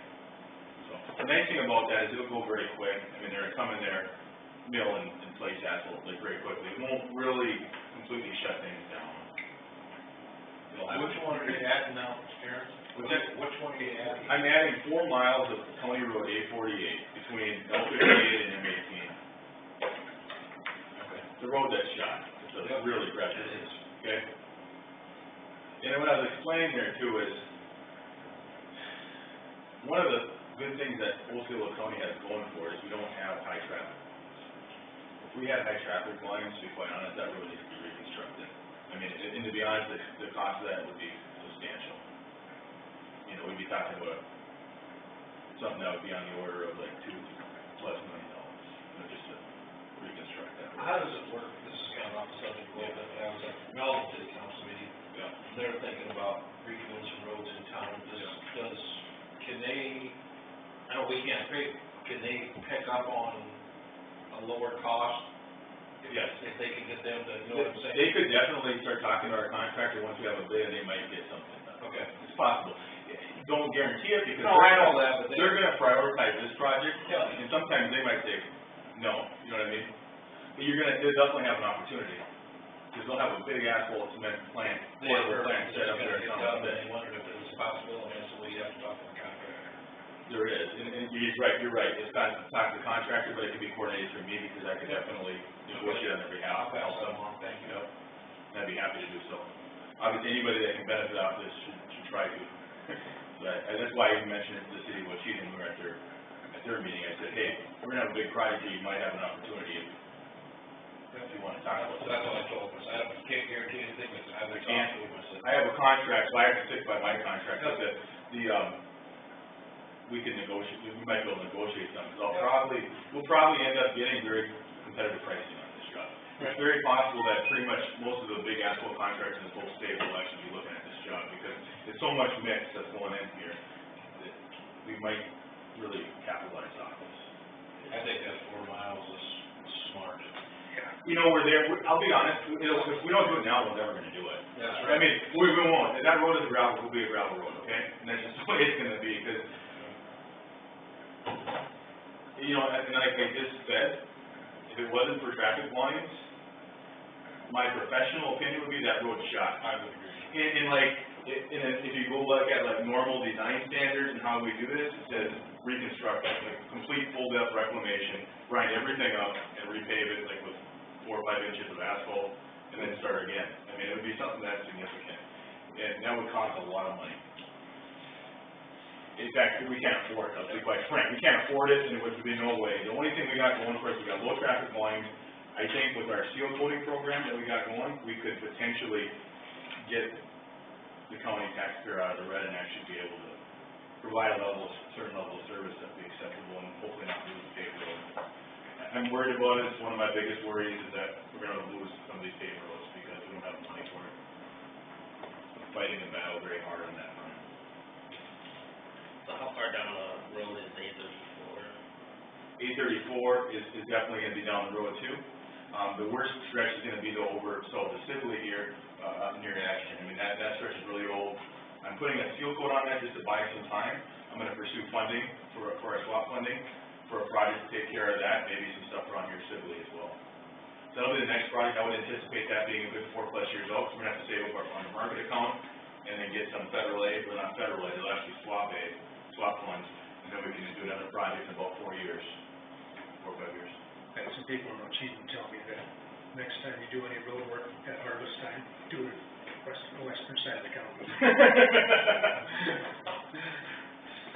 The good thing about this project is it's so big, it's gonna have an early start date on it, and there's a very good chance that typically Osceola County would be the last. We'd be getting a project and we'd be paving in December. It's a very good chance you'd actually be getting a contractor here paving in June. There's a very good chance. And if they're a big boy with a big portable plant, and they have enough pavers, enough trucks running, they can really put out a lot of mix really quick. So the plan would be to leave the M18 as the main thoroughfare that would connect Highway 9 all the way down to Highway 18 and leave that open to traffic so that we don't basically close down the whole east half of the county. Because that's what would happen if we did this, if we shut down the whole thing.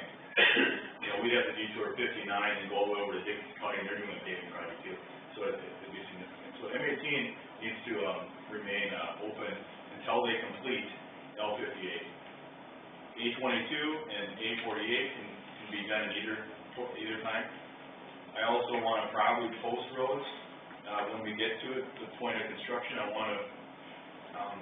I'd like to actually post some roads because I really would not like truck traffic to be going down some of those other roads like L54 because I think they could destroy them pretty quickly. Because a lot of those roads are not able to handle a bunch of trucks all suddenly running on them. It could definitely be detrimental to those roads. So we may need to do some type of embargo or weight restriction as we get to construction time. Like the May City Road, L54, which you can't see on the map here, that's another road that I'd be very concerned about if we had trucks running up and down L54. Especially that 5 miles from like 834 going up to 822.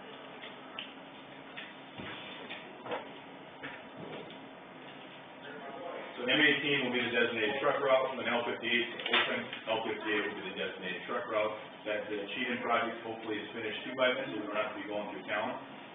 That would be in a perfect world, how it kind of works out. Yeah, we get that a lot. Yeah. That is the goal of this whole project.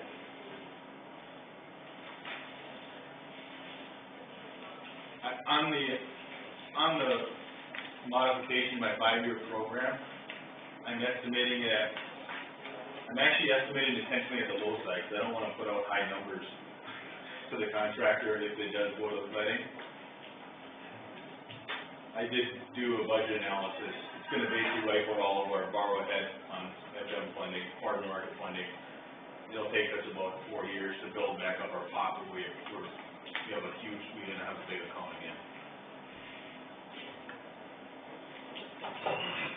This to me is the area of the county that needs it the most. We need to do this, Who do you have to talk to borrow ahead on that? nobody. Is that a guarantee? We can borrow ahead at, minus 3 years, If that's a guarantee, you guarantee. On our bridge fund, it's 5 or 6 years.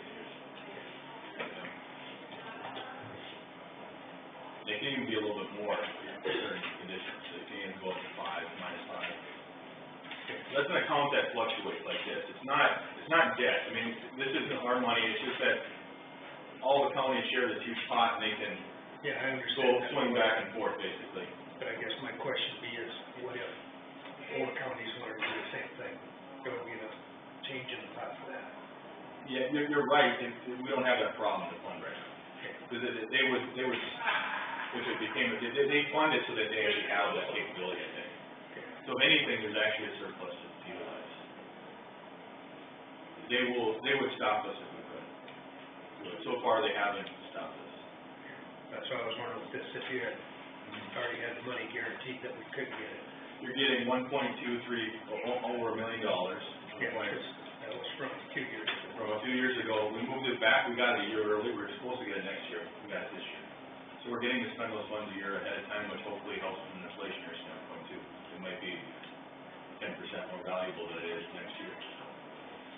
We don't know that. I mean, if I knew the price of crude oil and what asphalt cement was gonna be, I wouldn't be a engineer, I'd probably be sitting in the Bahamas right now. So, that's the goal. We know that things go up in value over time. We know that inflation's built into the cars.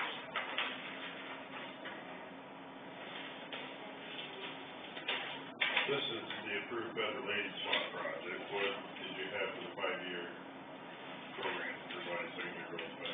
It's this. It's basically, originally our plan was, the only thing that Charlie had funded was M18. When I did the program, I did add L58 and A22 into it, because I knew I had to do it.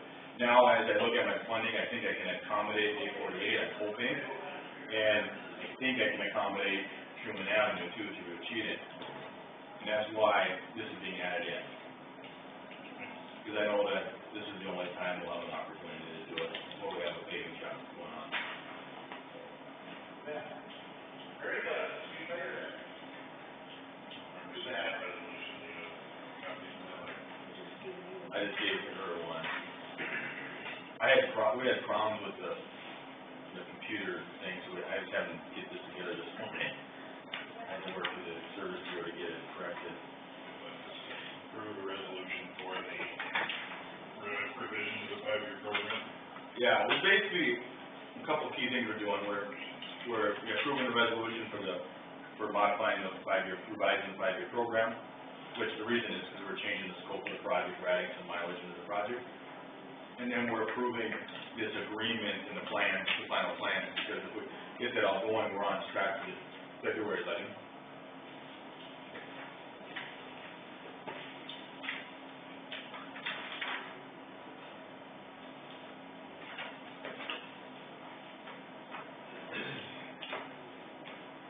So then we have an agreement with the DOT to receive that $1,230,000 for the project. As part of that, we'll approve this, agreement and approve the final plans as part of this. And then we proceed toward, bid letting for, mid-February, bid letting. I'll keep track of kind of what's going on with oil prices. If I feel that March might be a better month, I may hold back the letting intentionally to capture some value there. Right now, I want to have a February, I think, hoping that'll be the month. And a lot of people, I think, are waiting on us because we have such a big project. They want to come in afterwards and, you know, kind of capitalize on it, and the other counties in the area. The word's out, so I'm sure we're gonna have a lot of bidders. We think that we're gonna look really hard at this project. Really, what this is we're adding in A48. That's why we're doing this right now. We're adding in A48, and we're also adding in, just the drive lane pulling right through Wachita in the corporate limits there.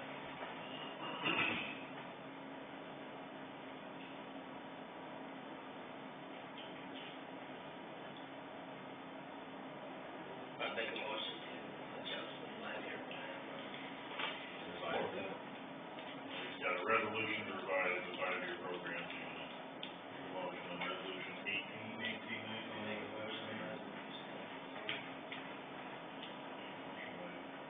Jones, support from Helmers.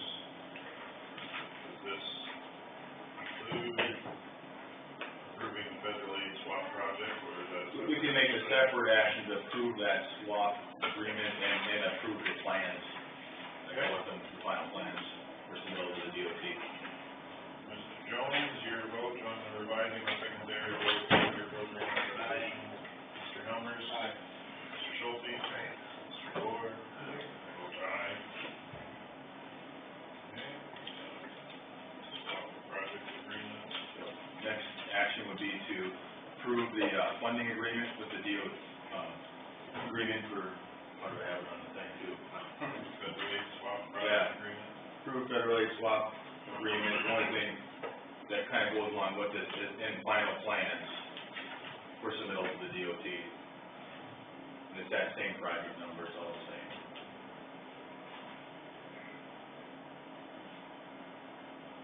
So you have a motion on that? Yeah, motion on basically what I read said there, approve the federal aid swap project agreement and final plans for submittal to the DOT. And final plans. Just stated, we have a motion from Helmers, support from the board for that action on the swap and submission of final plans. Any further comments, questions, discussion? All those in favor signify with aye. Aye. All those opposed, same sign. Okay, so all I need is signatures. We need 2 signatures for this agreement.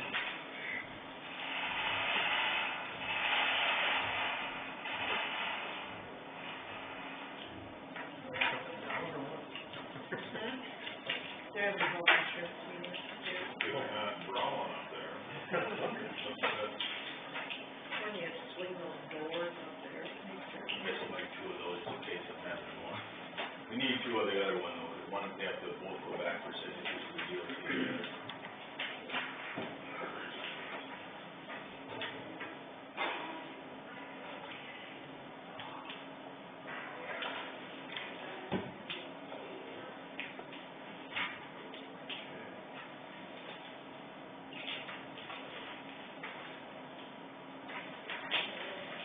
Discussion of your contract added to the agenda.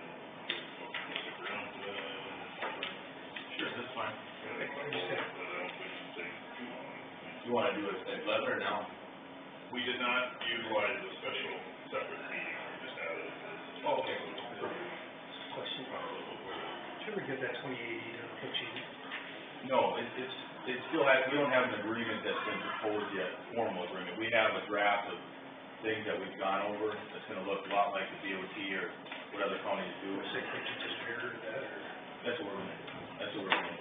And that exactly was my process for this winter, not only with them, but also with some other. I know, I've been getting some phone calls on that, so I'd like to see that done. Yep. And we can even escalate that, right now, from a big picture standpoint, this FEMA thing is worth like $1 million+. So it's like a huge amount of money that we might not get if we're not very vigilant. So I'm really trying to prioritize like the things that are really expensive. But on the flip side, what my goal was is this winter to actually go through and handle these contracts, as well as go to the farm Have you market. been in contact with them, and so they know what your plan is? Yes, I've talked to them, but it's been, a couple months since I've talked to them. We've talked a number of times. We can just put the signatures on there electronically, it'll look prettier. And you could sign official, we could sign an official copy if you want, but we have your electronic signatures, we can just plop them in there, same with my signature. Can you send this up to me too, so I can just copy and Absolutely, paste it into this? absolutely, let's check. So, you gotta have the date, and I have to, what's the date today? 14th. Next item on the agenda is disclosure of information to the Board of Supervisors. This is just general information item, I'm not saying about any one particular personnel. It's hard enough to make decisions with some of the information that you do have.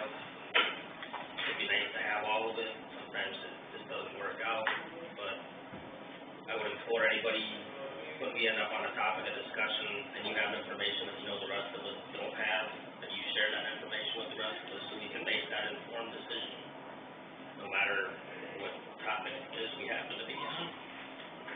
So, if you got info, share it with everybody, that's all I can.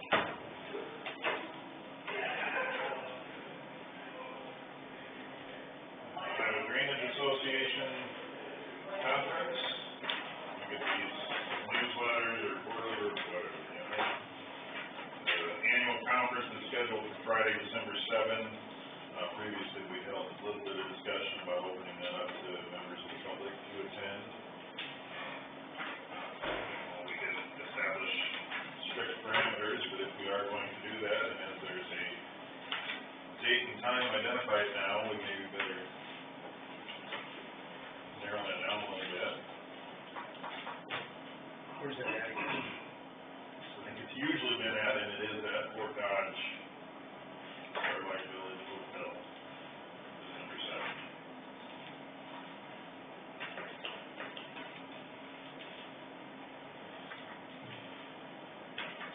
At one time, the suggestion had been made to make it available to members of the public that are maybe interested or want to understand more on the drainage district stuff. That we didn't formalize anything, but we thought that might work. How many do we wanna say we're opening it up to? Pre-registration is $55 for IDDA members. I guess that as a member county, each member county is an IDDA member. Site registration is $5 more. Pre-registration is needed by December 3rd.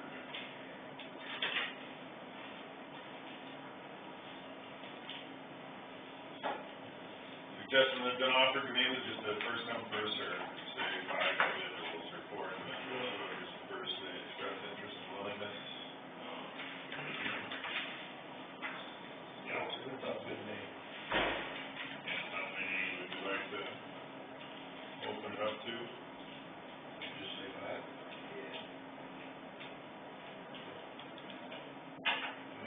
If we get a big response, we can always change it. Yeah.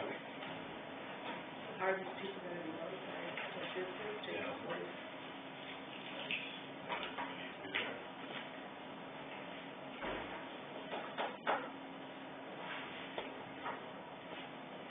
Somebody contacted you wanting to go, Jason, or? Suggestion was made that with the different projects that have been considered and some of the questions and confusion or lack of understanding, I suppose that's fair to say. We have just taken an opportunity as members to do a little bit more.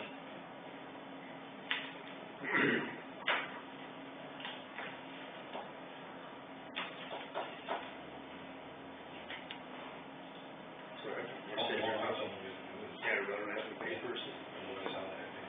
yeah.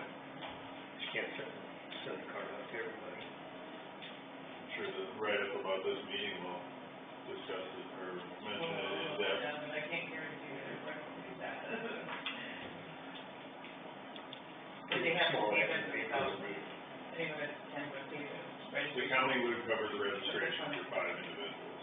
That's what we earlier. And we may even have to put up with a supervisor to the whole thing.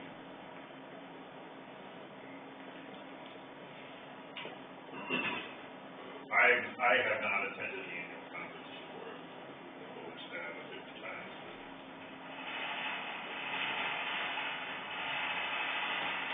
Is there, I wasn't scheduled to go. I think that's actually when the engineers conference is.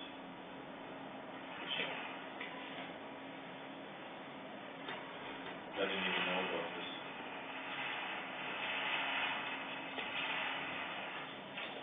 maybe your assistant, Oh, no, it isn't. It's not during the engineers conference, it's the week before. It'd be valuable, it's just Friday.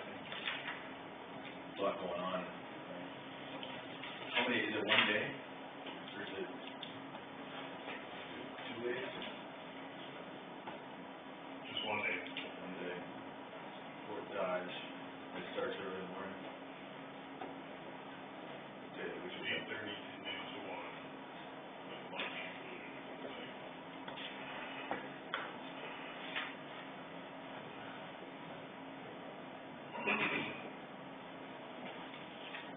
we should be in contact with their It's Friday, December 7th. Yeah, it should probably include that too. The engineer's office handles drainage district repairs and petitions, and I think that would be reasonable. It wouldn't be inappropriate, it would be appropriate, it's not, Just yeah, saying, it's definitely be inappropriate. first 5 to contact, make sure the registration is sent. You know, what we could do too is I could try to send, if I can't go, I could send somebody else to go on my set.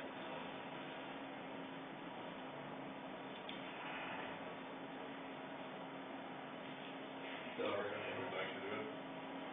Very fast, get the first 5 interested individuals. Yep. Contact the engineer's office. Okay. So this is other people that might come too that wanna, from the county or from 5 county residents. county residents, okay.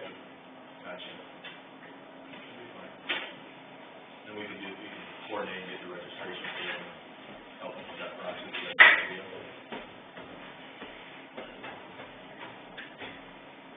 Okay.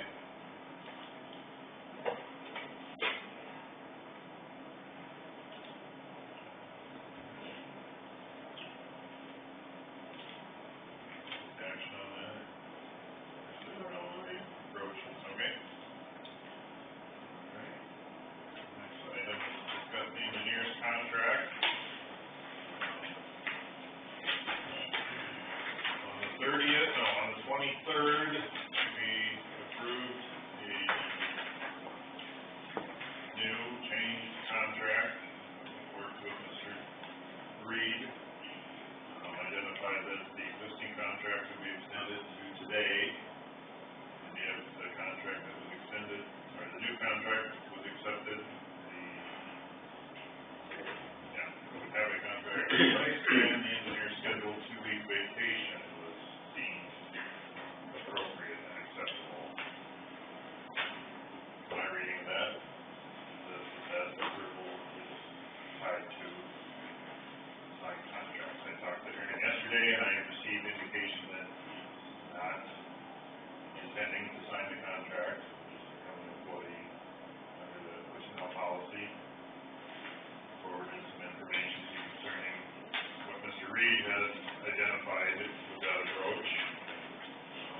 I shared yesterday that the personnel policy identifies a vacation accrual or schedule, and the contract we currently have exceeds that. And I don't know without a contract how we would legally continue to provide that without Pretty hard to go backwards. I agree. Mr. Reed identified though that with that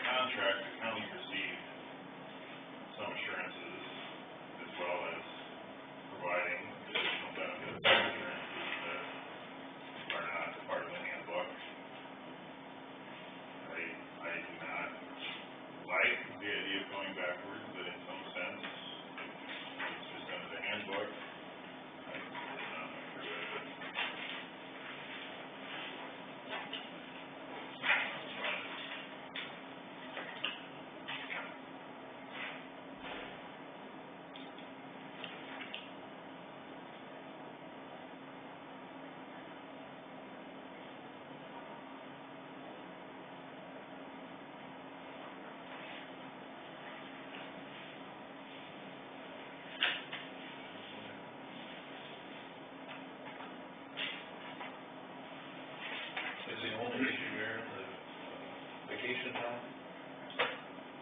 I think really, here's the thing, we never even had a contract before I came here. Obviously, we negotiated a contract at that time. I mean, the previous engineer didn't have a contract, he was also granted, he negotiated that time off as well, just like he did. I don't, honestly, whether we have a contract or not, we're all good. I mean, I'm gonna form my heart's, best to, benefit the county and benefit them in every way. Currently, I'm just not comfortable signing off on the change language in the contract. I'd be open to rediscussing it. The other side of it too is, I don't wanna waste too much people's time on the matter, you know what I mean? Cause I'm fine being an employee at will for the time being. And there's a lot bigger items right now, there's bigger fish to fry than whether I'm an at-will employee or a contractual employee. I'm fine with that. Obviously,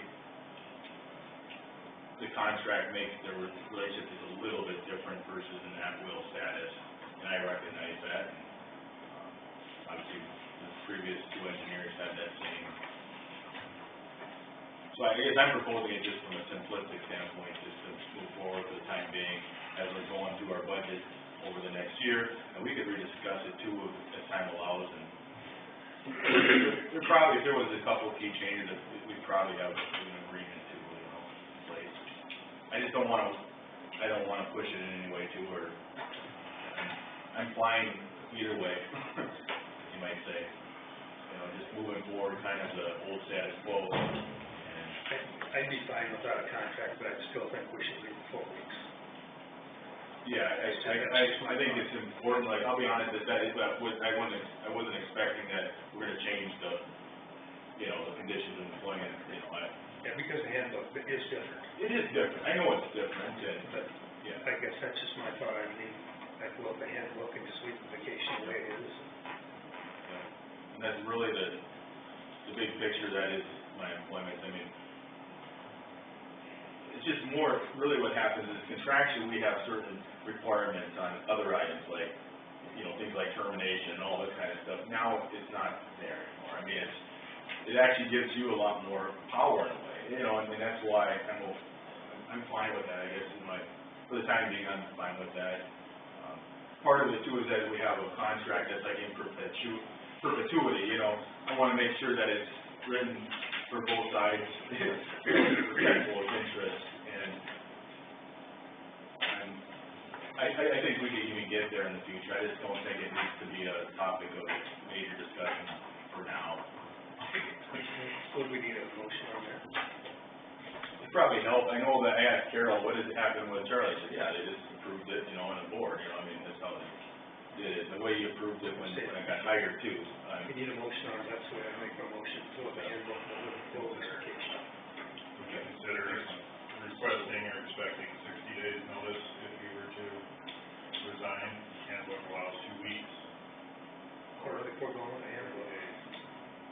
So are we going to? If he really wants to quit, 2 weeks, 60 days, ain't gonna make any difference. Yeah, but obviously, I'm obviously gonna hold up to my bargain, and obviously, if that ever happened, I would work with you guys, and that's not, I don't necessarily wanna go that way. I'm just saying, if that happened, it would definitely work with you guys. And the only reason I feel that way is I've seen contracts where, okay, you're supposed to have 60 days, but the work in that 60 days sucked. That's right. Well, exactly, and honestly, I'll be quite frank, it doesn't matter, I will always put my heart in. I'm committed, and that's why I care about the contract too. I mean, I really mean to hold up to my bargain, If we do a contract in a year or two, that's fine. It's fine, I'm perfectly fine with that. This reflects nothing personally. I just don't understand why we would disregard employee handbook that we deem is reasonable for every other employee and not have something in return for the county beyond what is expected of every other employee. That just doesn't make sense to me. If we're not under contract and we're not having additional benefits that the county receives by extending additional benefits, I question So that. are we talking about whether or not we want to go with this MOU? Is that? That was an offer, a suggestion from Mr. Reed, as something that could be considered, or Maybe difference there, and he can assign it anyway. Because secondary road also has a different accumulation of benefits than what everyone else has as well. But there is already kind of a Difference. off to the side program already going on with that, that's not under the handbook.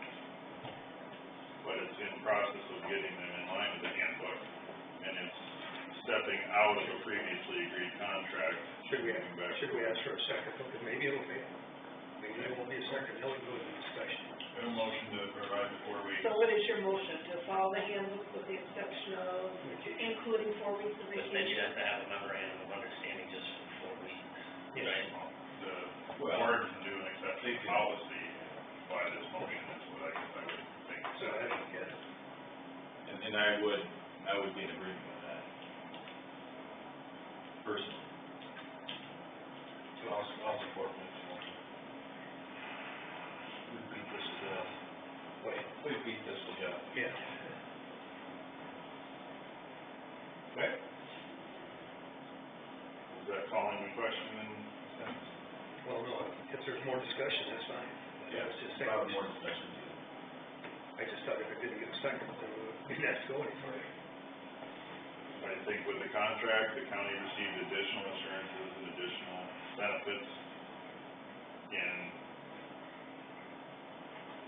equal to or comparison to what we were extending as additional benefits. I don't know that I support, I don't support just providing additional benefits to an employee that are inconsistent with other offices, with other employees, and not having any additional assurances to the county.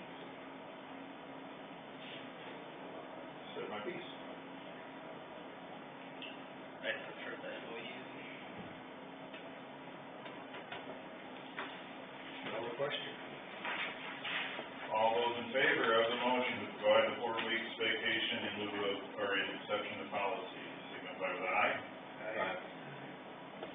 All those opposed, same sign. Aye.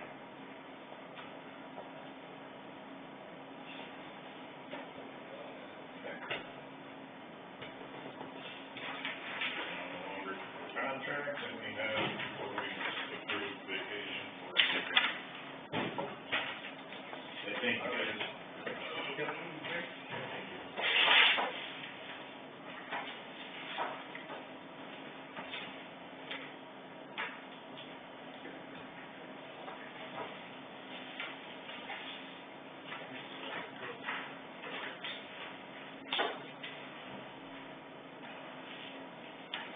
Anything else in approving claims? Any other questions about anything? No, I'd just like to see that deal with Chief get sent to me. Okay. we will work on it, and we will get it done. Let's set a goal Like I right said, now. even if you mirror the state. Yep. And I wanna get the farm and market thing dealt with too, because we have to actually go to the farm and market review board and get some roads redone. And, maybe we should set a goal right now of completing that work in January. Would that be okay? Just as long as you talk to you guys over the chief, and let them know what your plan is. Yep. I will do that. Okay? Any discussion with Schofeld about reducing the bill? We could talk about that. Okay. You wanna come down and talk more about it too? Because I know you probably haven't present. Well, you feel like you wanna get maybe a little more in the loop on it, or? Pretty much. Yeah. I don't have time today, to be honest. I understand. I understand. More important. Yeah. I'll stop in someday and talk about it. That'd be good. I think that'd be good. Okay. Thank you, gentlemen. I really didn't, nothing popped out at me going through the claims. That's some drainage here. Drainage, number 6. Number 9, actually, wasn't it?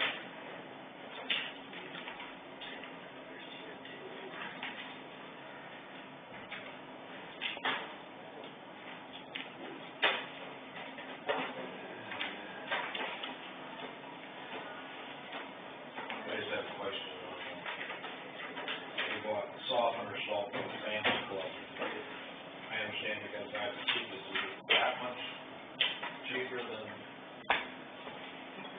if they figure out per pound, the cheapest I've found yet is $2 per pound. You get 40-pound bag up there, a little less, but I've always bought 50-pound bag. Who bought that? Sheriff's Department.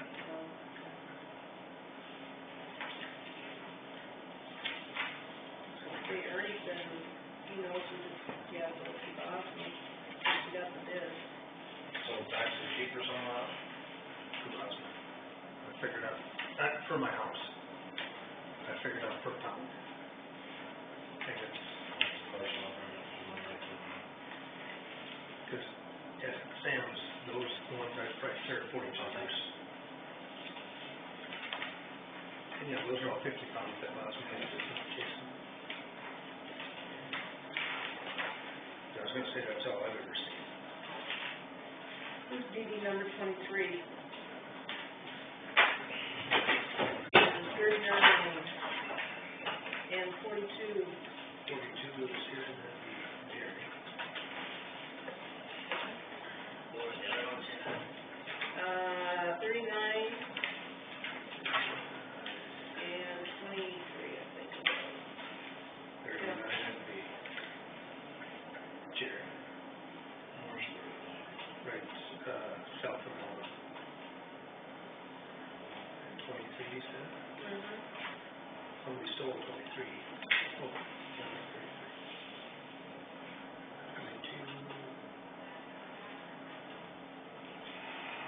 23 is, Southwest Action. They're all Jerry? Yeah.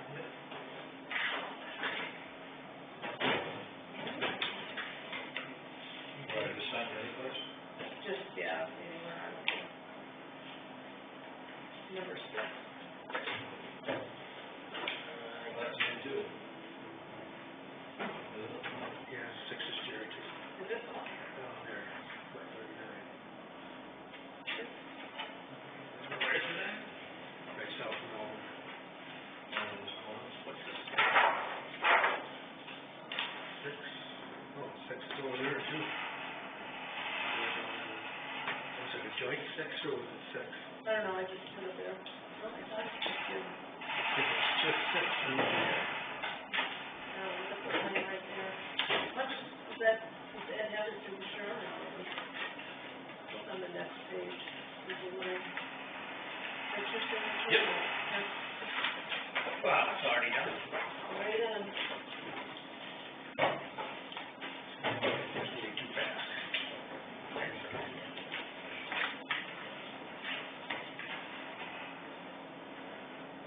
And just a reminder, next, what is it, Tuesday, is that meeting number 9, public hearing, 7 o'clock here. Yeah. Next Tuesday. I got, question for you, Jason. Had somebody from that district call me, and, it's either they got misinformed, I'm misinformed, or they're confused. Their comment to me was, no matter what we do, we're gonna have to pay. So they have, And they said they had talked to you about it, so, Annexation is gonna require reclassification, so there will be costs with. yes, but their thoughts, well, they're gonna have to pay. They can't, nothing they can do will change whether or not that The repairs. The repairs are gonna get The done. repairs are a different story, Yeah, the because like, repairs you annex all that in, so Yeah. they don't have to all. So they were either confused or they were kind of wound up, so, their landlord actually called me and he was confused. Well, they still got input, they'll have to pay for the annexation, Yeah, but as far as the repairs, that's still yeah. a You discussion. don't have any input on repairs.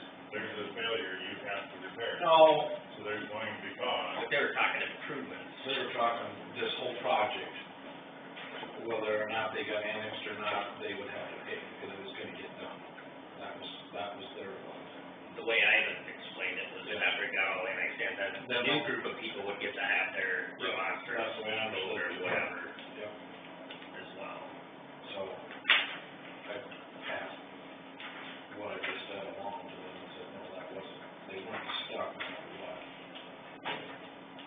And they weren't for or against, right now, they were still gathering facts, they were a little confused on, so.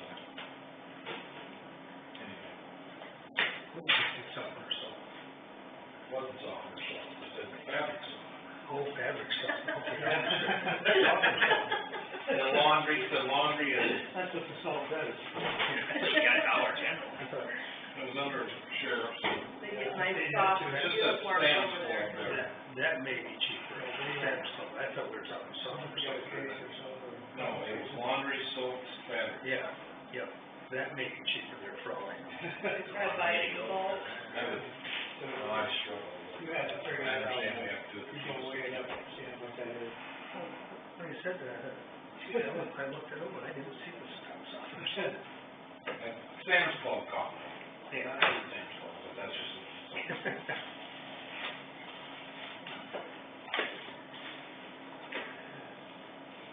Do you have any, do you have anything on, or does that have to be on the agenda? Trails committee. Susan has the claims. Okay. I'll make a motion to pay the claims.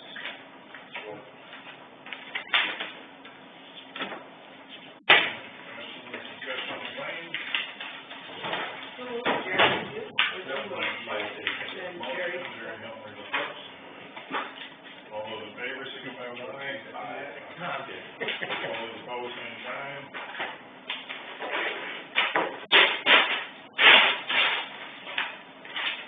Committee updates? I think Ed needs to change his calendar too. I tried all mine on the front page, I got everything I have it. circled out. I have it. Wait, you play back, what, January? I have some stuff written down too, I didn't want to get rid of it. Huh? Yeah, he does, yeah. That's because I called the Montreal down, so you just have a circle and arrow and. Monday I was gonna do it, now you had too much stuff written on there that I didn't want to disturb it. So there. Next Tuesday, we got that, 4:05. I got it right down here.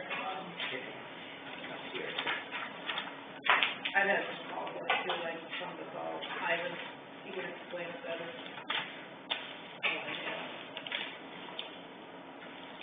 So we had a trail meeting,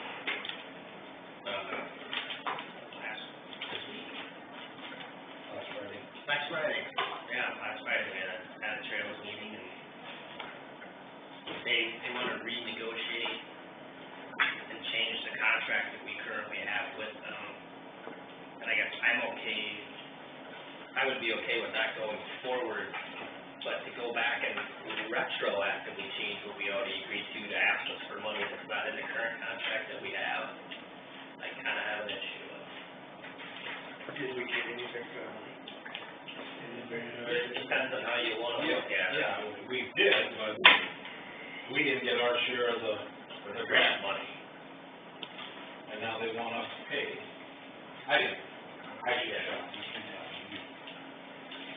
I gotta go back over next week to sit down and go through the numbers, so basically it should have broke down 65% of the money should have been in Dickinson County.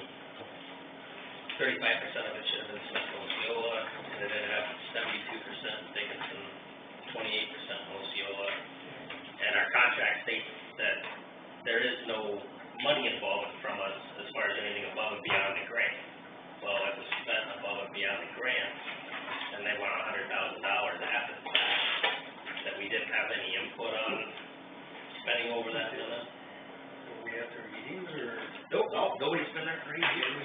Ed and I were there two months ago, whenever that was, and he went Friday again. That was the first time anybody had had a meeting with us in 8 years, when Jerry and I went the first time. And our contract stated that we were supposed to have meetings periodically to be updated on this stuff, and they just never have. So we had no input on accumulating the debt they're asking us to pay. I'm okay going forward. Did they have meetings set up though, or, and we just didn't show up, or what was the No, deal? they never had. They'll admit that, they relax on it. They never set the meetings up. So it's not that we didn't go, we Well, were. that's what I was just saying, thinking, if we just didn't show up, I could know where they just took for granted. Nope, they never even got to the meeting. They said they just kind of fell through the cracks. Wasn't there an agreement signed way back? Yep. 2010. Yep. That was the last time they had a meeting, was 2010. Well, nobody here said they were leaving, but we, Different board. But, I don't I'm a know. little confused on that because the city of Cynthia's asked, they had representatives at meetings, they but they're not part of that, yeah, they're not part of that 2080. But they must have had meetings. Not to deal with, there was a separate committee that dealt with the things that we should have been discussed with, and then there was the board as a whole for the Trails Committee. And this separate board meeting they were supposed to be having with each individual entity included never had. So I don't, it's kind of hard to get a bill for $100,000 or something you were never had any input on. And I wasn't at the last meeting, and I'll ask you this question. When they're about done in our county, Yeah. if we wanna go forward, it's our dollar. Well, they said they still help with like the grant writing and stuff. They basically want out of what they agreed to do with us the first go. Are they gonna come, like, to Lake Park or where the county line is, are they gonna do that or not? Eventually, probably. We're talking years, Yeah. Oh, yeah. many, many, many years down the road before we get any sort of, Well, what I'm anything thinking is together we got. if we separate, and if we bring the trail to the county line, and they don't continue it, are we better off just, at least sit down and talk to them, try to work something out? Well, I think Well, we're still trying to, it's gonna stay together as a group, because that's the only way either one of us gets to the head of the line, Yeah. besides the project to get the grant money. Yeah. It's just a matter of coming to an agreement for how much local money needs to be chipped in. Because our contract does not require any local additional money chipped in on our behalf.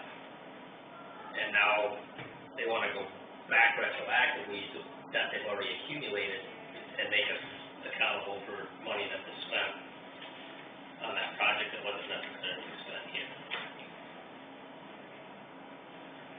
What wasn't there actually about $30,000, or did we even use all of that $100,000? You know what I'm saying? They were sending us a bill for $100,000. For $100,000, well, How much? if you split up the grant money the way it should have been split up that route, contract didn't specify that either. We would have had $20,000 left over to spend in our end of things, and they were $354,000 overspent on their side of the project there, which is exactly the difference that they're asking to come up with between the two of us to cover. And I talked about, there's a real issue with who can be out there, who can't be out there. You know, We had a nice four-wheelers, snowmobiles. spirited discussion on the snowmobiles and whatnot, and ATVs, and the fact that we don't, they had the snowmobile club, the accountants over there. The fact that we don't have any, ATV trails of any sort for anyone in the area, and with, Polaris being a producer of those vehicles, and not having anywhere to ride them, and it's such a remote locale, and it currently is being used and maintained by the people using ATVs and snowmobiles. We talk about hunting from the trail, and that basically is the same as when you hunt from a ditch. You can't get, off the public right of way to go to people's routes. Was it discussed at all about who actually, the conservation owner? Dickinson County owns, no one sent us an email on that last time. Yeah, what was that again? Dickinson County owns their stretch of the trail. Conservation is contracted to do maintenance on it. When they put it out for bid, conservation does a little bit. And then there's that stretch that conservation has of the Ed Winco Trail, but our stretch, part of this 2080 agreement is just owned by the county. It's not conservation. It's not conservation. That's the way I understood it. So, they're looking for volunteers to maintain our stretch of I've had some interest in that. just going through with the mower or whatever. The conservation Would- doesn't have the. Question I have for that, would that have to fall under our liability, like the fair board? I think so. Okay.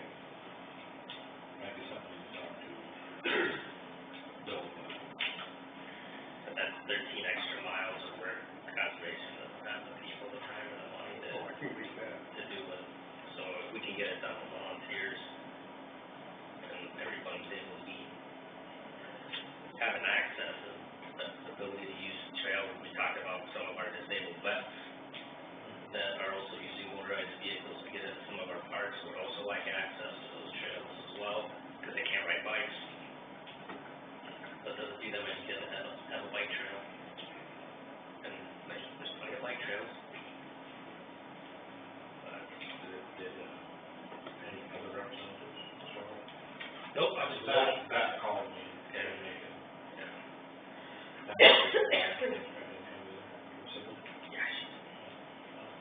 So it's pricey if she missed one of those meetings, because she's pretty into that. So it's kind of a sticky wicket. They're gonna go through some numbers January. next week, yes, January. But I said I'm all right changing the contract as the board agrees to do it going forward, but it's kind of hard to go back to an agreement we already have in writing and say, oh, by the way, we want to change that retroactively, and now, give me $100. So, I don't know. I talked to them. Oh, did you? Yeah, they were there. I had 3 of them there. So that was my update. As soon as I got more information, I'll bring it next time. My meeting started this week. My meeting started this week. Me too.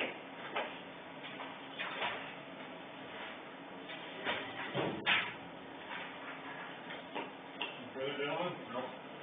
Someone needs to go see his grandson. Yep, he better get on there. I think that works too. Jones, Mr. Moore.